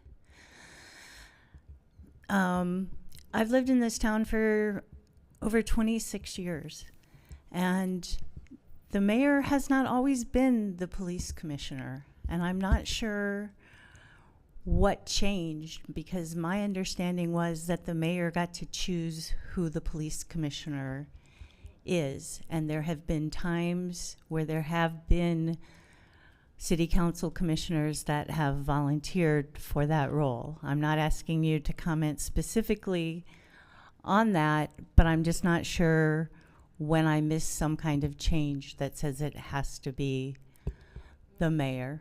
And then I want to thank you for putting a halt on the gunshot detection pilot. That is at least, that shows me that there's at least some listening to the community, and I want to thank you for that. And I just want to say that Judge Simon was very interested in Portland Street response and alternatives to police response, and he has been since Portland Street response was first started. And that says a lot, I think. And I'd like to make sure that our politicians, including Commissioner Gonzalez and his staff, look over the transcript from the hearing and understand everything that's been said. Thank you.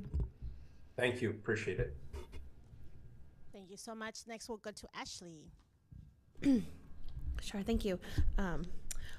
Just wanted to also make a quick announcement that PCEP is looking for new members. We're always looking for folks who are dedicated and passionate. So, Jimmy, would love to have you on here. We've got space for you for sure. But my question, my question back to Mayor Wheeler. I know we've sort of asked it a couple times, and I asked you kind of point blank, like, what's the difference between a mayor and the commissioner in that role? And I think you explained it a little bit, but I'm still kind of just curious exactly what it looks like. As you can hear from some of the testimony today from the public, PCEP is a space where we can be an arm for the community's voice. That is what we can do.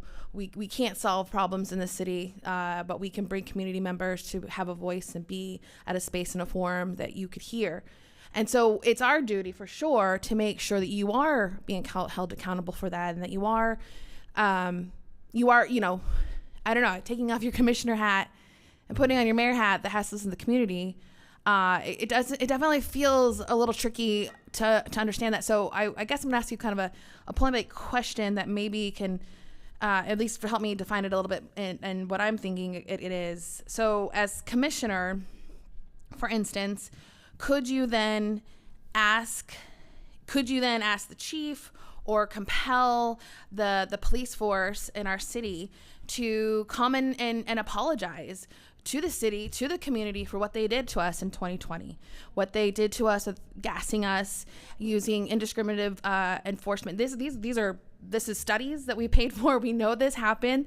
It was blunt force. There was no it was indiscriminate attacking on our community. So just an example there. As the police commissioner, could you be somebody who has an influence to say, all right, Chief Lavelle, you're going to make all your sworn officers who were a part of that apologize? Letter, something, whatever, press conference. Is that something that as the mayor and commissioner you can do with those two roles? So, Thank you. Yes, the short answer is yes. As police commissioner, I could compel employees to do certain things. With regard to an apology, my mother always told me that an apology isn't a real apology if it's a forced apology. So I'll just leave it there. But what I was referring to is something slightly different. Let me give you an example. In the event that there is a situation involving a police officer or police officers, as mayor, oftentimes the public wants you to comment. They want you to have an opinion. They want you to demonstrate that you care about something that has happened in the community related to police officers. And we're talking about an accountability scenario, but I cannot do that. I'm expressly forbidden to speak on police disciplinary cases until they get all the way to the end of the disciplinary action. And the reason for that is because as police commissioner, I am the final arbiter of any discipline to police officers. So you right away, whereas in other cities, a mayor might wish to speak out on a situation. As police commissioner, I cannot, because people are entitled to due process. And as part of that disciplinary process, in fact, as the final part of the disciplinary process, I have to remain completely neutral and not comment. And so that's just one example I can think of where those two roles come into conflict. It is also true what was said earlier that the mayor has the ability to appoint any commissioner to any of the different bureaus, including the police bureau. I'm only aware of one situation where it happened. I could be mistaken, but I believe the most recent example was Mayor Adams briefly appointed Commissioner Dan Saltzman to be the police commissioner. Dan wanted to do it. Sam really didn't want to do it. He wanted to focus on other areas. But as soon as there was an officer involved shooting, the public expected the mayor to take the lead role and oversee that process. So Mayor Adams had to take the police bureau back, and I don't think it's ever been reassigned since. Under the new form of government, I know Candace is here and she'll correct me in the chat if I'm wrong. I believe the new charter specifically assigns the police bureau to the mayor.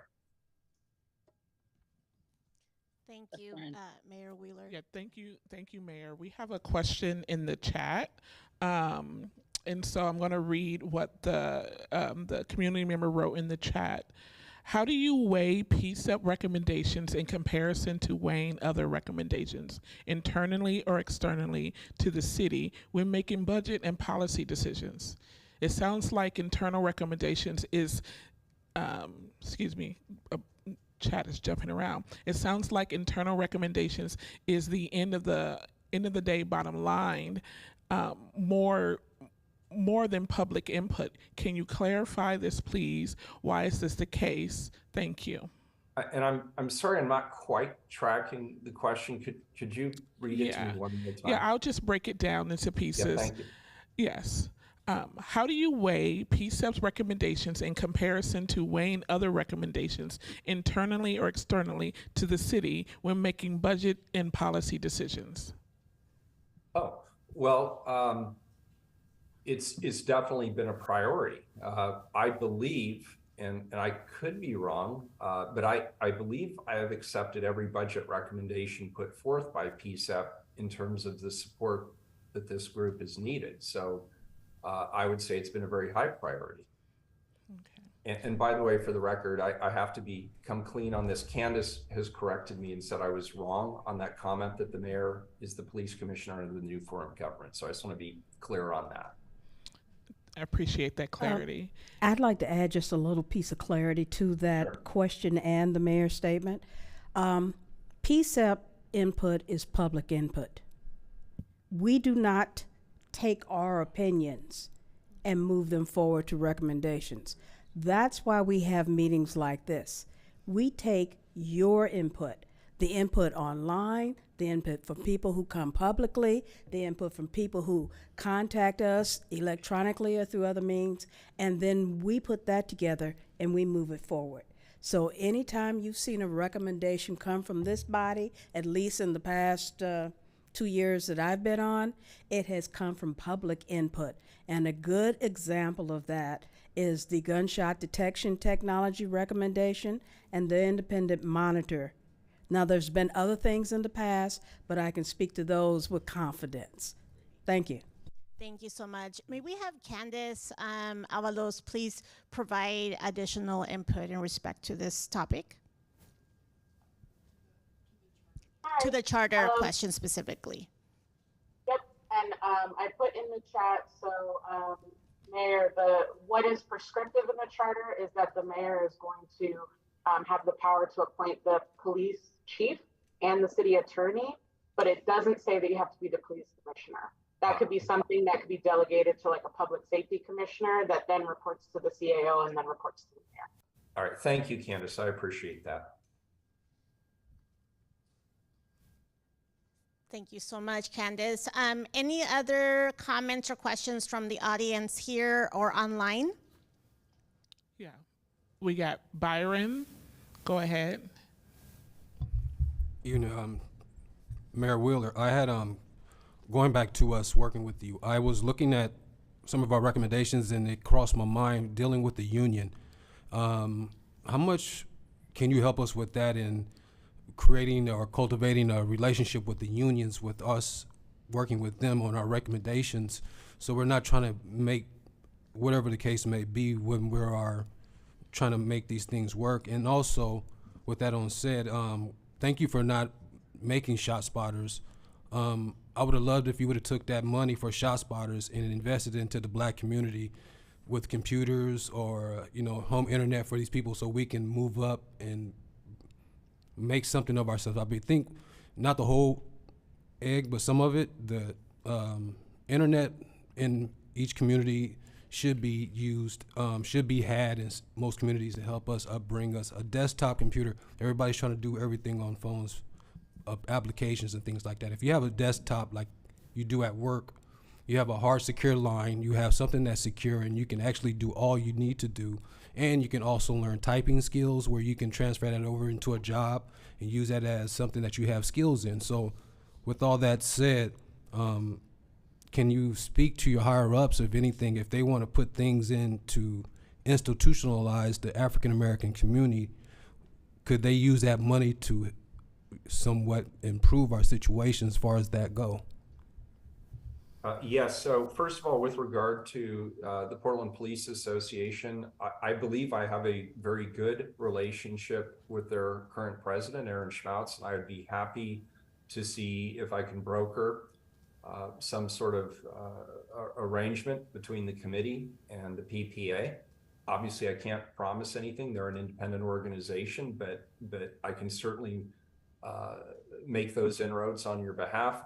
And then with regard to what you're saying around the digital divide, that's been an issue I've been concerned about for years. And so when we finally got ARPA dollars from the federal government, one of the priorities I had in my ARPA budget was to make sure that we actually put money towards the digital divide, not only because it's the right thing to do, but with COVID shutting down the school system, it was absolutely essential that young kids in particular have access to their educational materials online, but also now jobs are moving to virtual status as well. So it's an economic imperative. So I share your profound interest in this. And frankly, I didn't expect it to come up tonight, but I'm glad it did.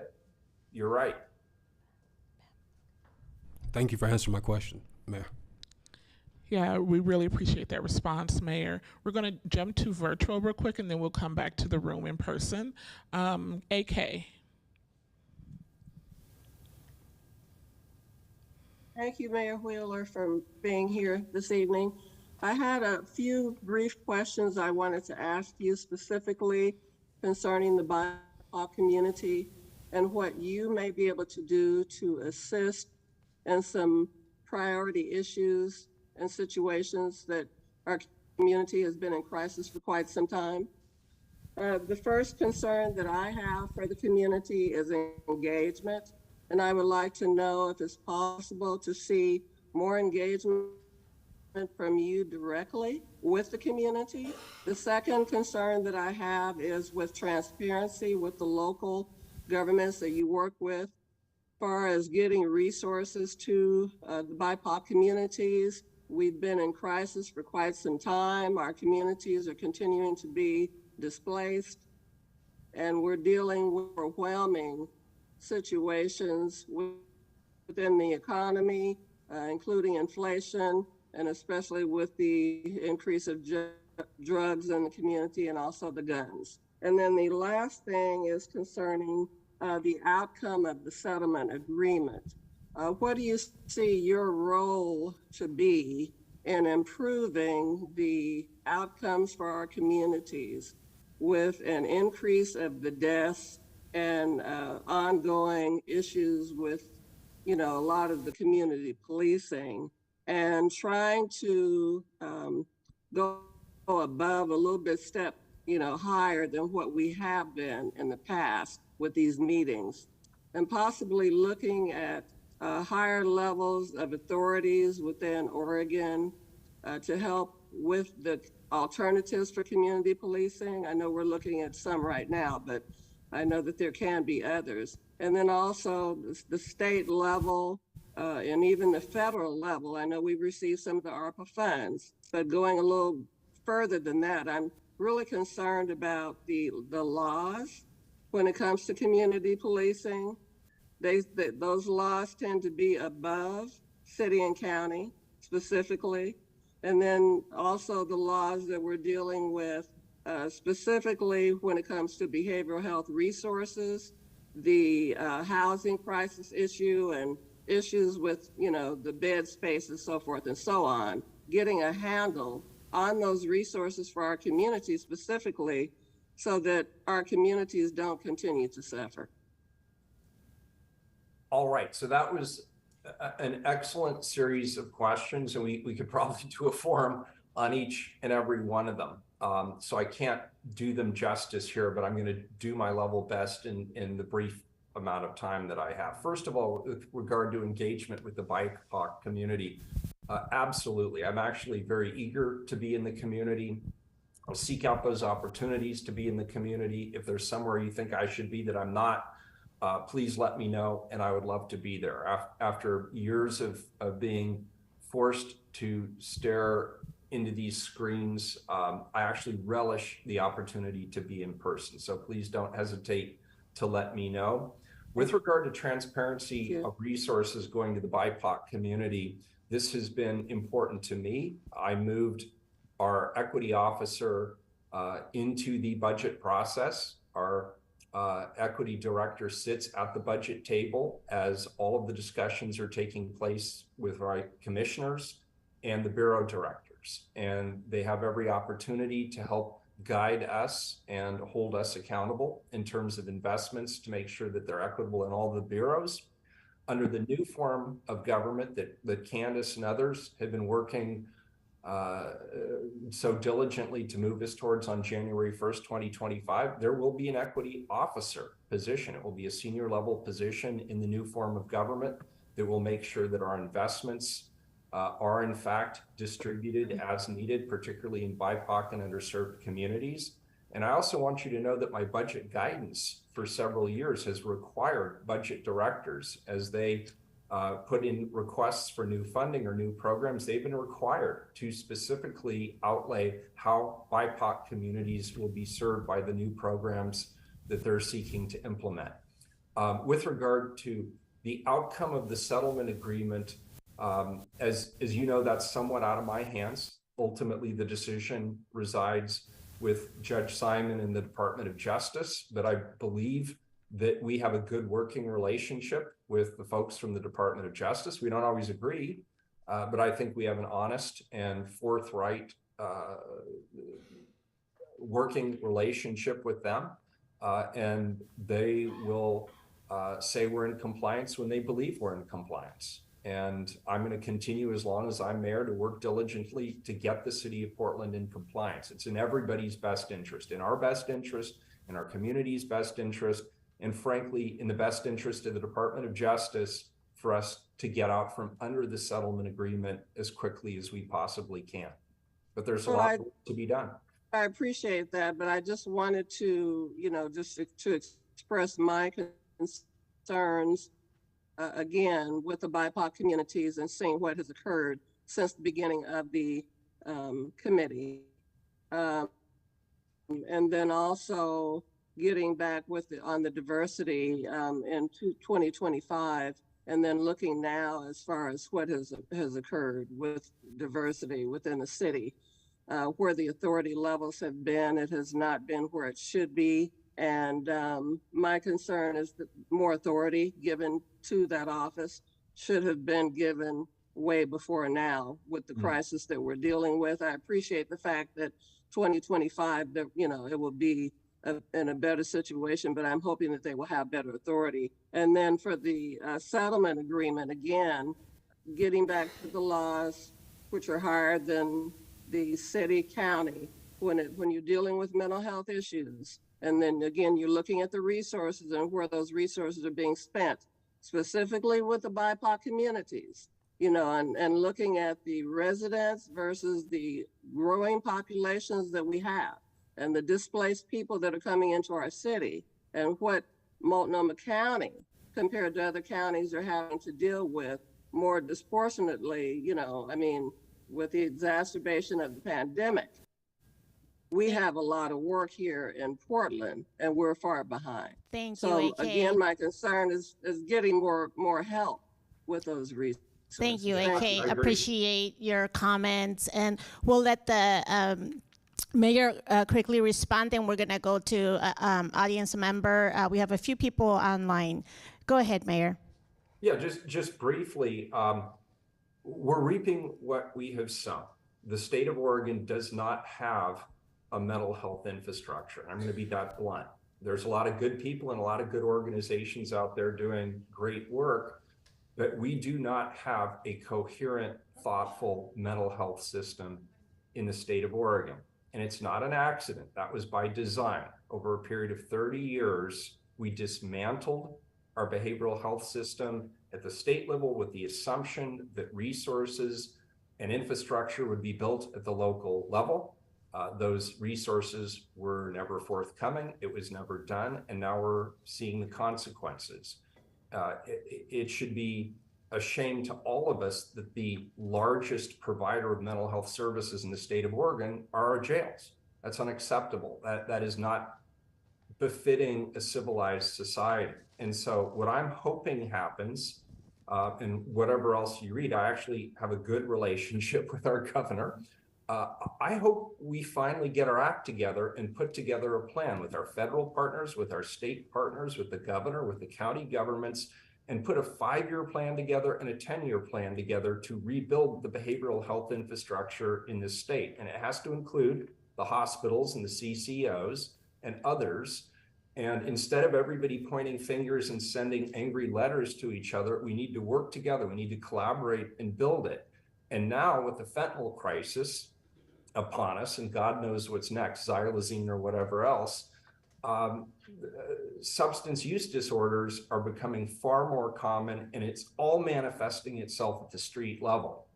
And we need to improve those resources, and not in the long term. We need to do it right now, because municipal governments are dealing with the consequences at the street level.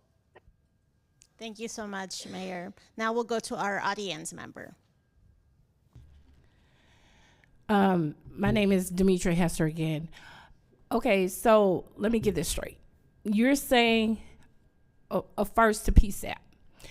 How hard, when you make a recommendation from the community, how hard is it for the mayor to respond? How many meetings have the mayor been to?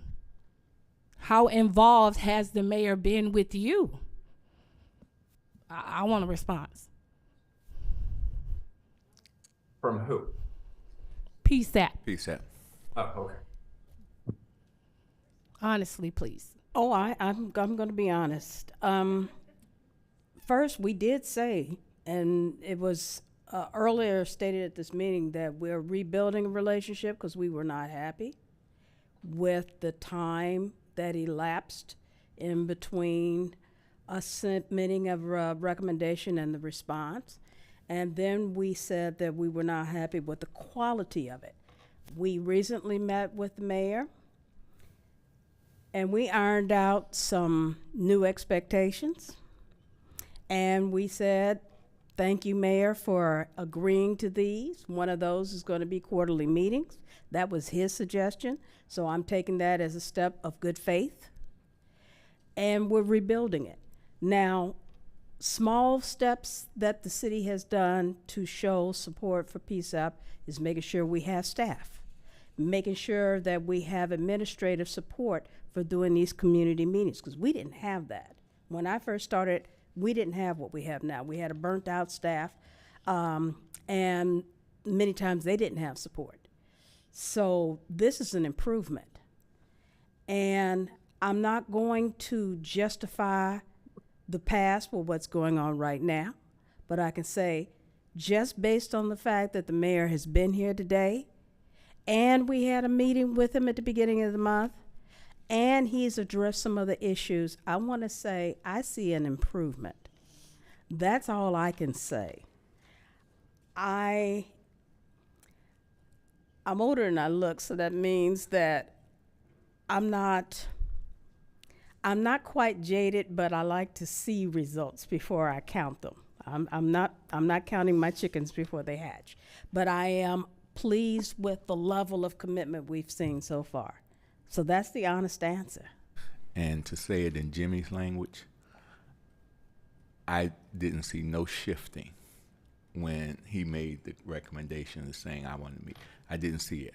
It was his suggestion. I've been doing this a long time, as people know, and I hold truth accountable, not myself or any things behind it, because when I think about where just my family has been, my concerns, and if you don't mind me calling you my sister in the language of where I come from, the South, says my thoughts are your family for why I do this volunteer work that I do, and everybody knows that it's about trying to make it better for the future.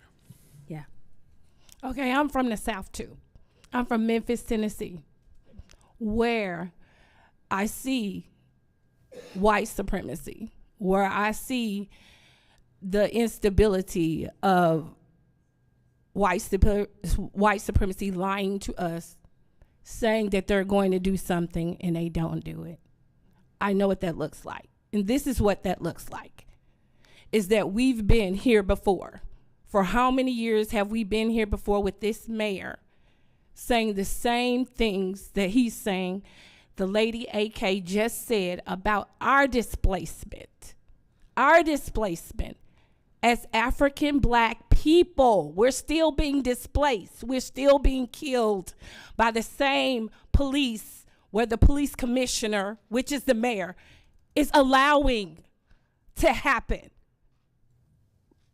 Allowing to happen every single day.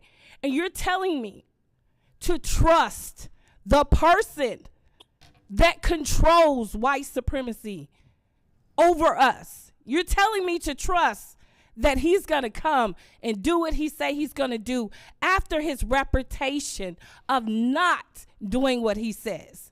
You're asking the community once again to trust his word when his word is not valid. No, we're not. We're not asking you to trust him. We're asking you to trust all of us to keep pushing. I'm going to say something that Pastor Wisner and I laugh at, because, again, I've been working in community safety, public safety for about 20 years. I worked for the city for 13 years. I worked in crime prevention. So I worked with the police. I'll tell you this. This work is like brushing your teeth. You may not want to do it, but you do the same thing every day. and you do it until it makes a difference. And I understand your frustration. Oh, yes. Like I said, I'm older than you, and I've been a lot of places. You don't know how old I am. Unless you're 70, I'm older than you. I'm Okay. 50. Well, I'm older than that. So my but point is that is this. not My point is this. This is an ongoing struggle. Your grandmother, my grandmother fought it. And I'm sure they said to somebody older than them, why are we still fighting this battle? I'm sure their grandmother said the same thing to somebody. How long did it take for institutional slavery to end? It's not going to happen. It's not going to end overnight. But my point is this. And as a matter of fact, I'm up next and I have a question. And I want you to listen to this question I'm about to ask. Okay? Mayor, you said earlier that a compelled apology is not an apology. And I appreciate that. And people who have seen me the past 2 years on PCEP know I have a reputation for asking the difficult question. But I try to be very diplomatic about it. But here's the deal. PCEP is mandated by the settlement agreement to help the police department, the Portland Police Bureau, form an equitable, fair, honest, transparent, working relationship with the community. Yes, it's true. You cannot compel the police to apologize. But here's the thing. In any relationship, healthy relationship, there is a pressing need to apologize to the members of that group, that the participants in that relationship, because you care. So my question is, why don't the police feel like they have to apologize? Why are they not beating down your door asking, can you set up a meeting with the public for us to help us apologize? See, that's the critical thing that's missing. And as I said at one of our last meetings publicly, it is up to us to start assailing, and I will use that word, the Portland Police Association, because a union is supposed to look out for the betterment of people. That is the historic origins of a union, a guild of people that come together to work together to help those people improve. Now, here's the thing. Portland Police have this slogan, and I'm going to reduce it to that because I'm a little angry. Mr. Instead of it being a Leslie, mission, can- I'm going to be quick.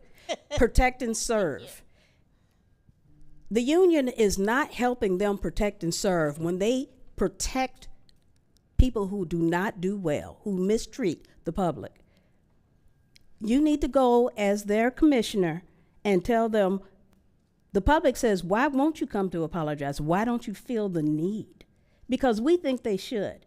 And the PCEP will not be able to properly do its job until we get that kind of compassion, relationship, conversation, and dialogue. And I'm going to cut it short because I know we're short of time.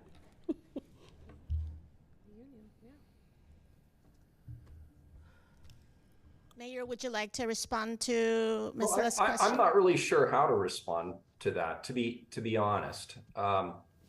I have heard the chief be very contrite when he believes that the police have done something wrong. So I'm not sure that I would say that they have completely strong-armed the community and have not held themselves accountable for a myriad of actions.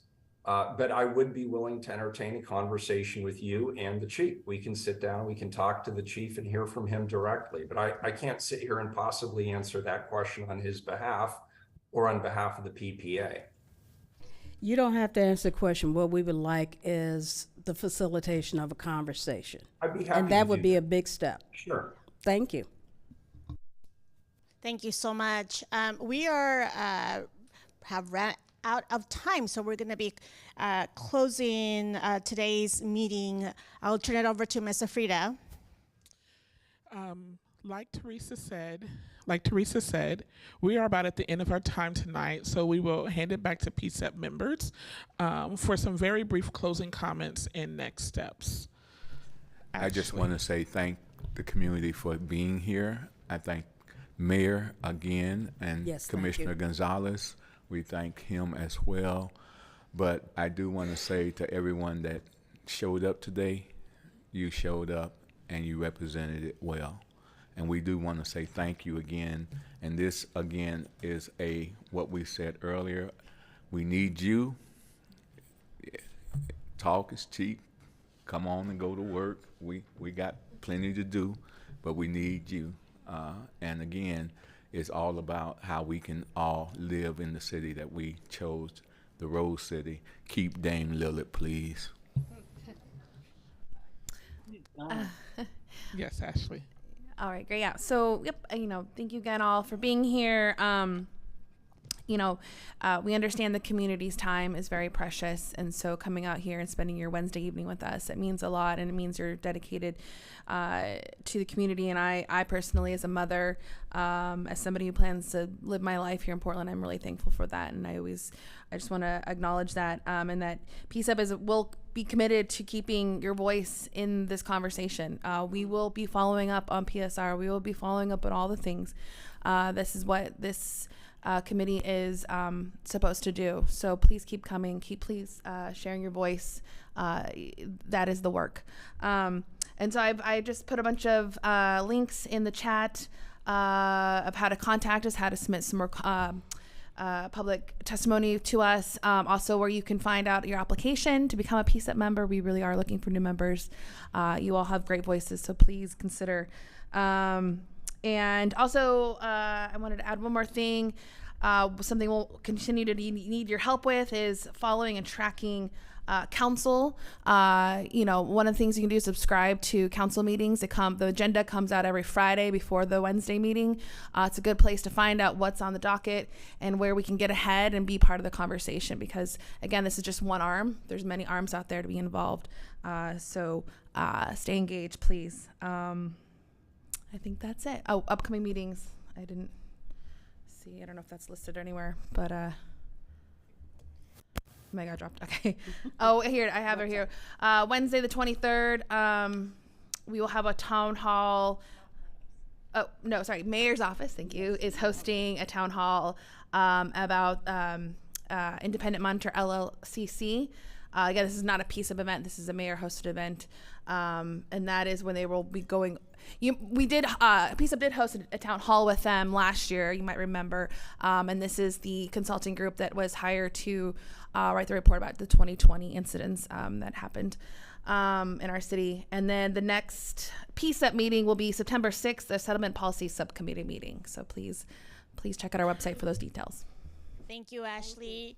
And just to close today's very, I would say, very important conversation, I just want to thank again Mayor Wheeler and Commissioner Gonzalez for joining this meeting. I want to thank our PCEP members of the public, accessibility, support, and interpretation and captioning services, and for all of your contributions today who came here and online. Thank you again.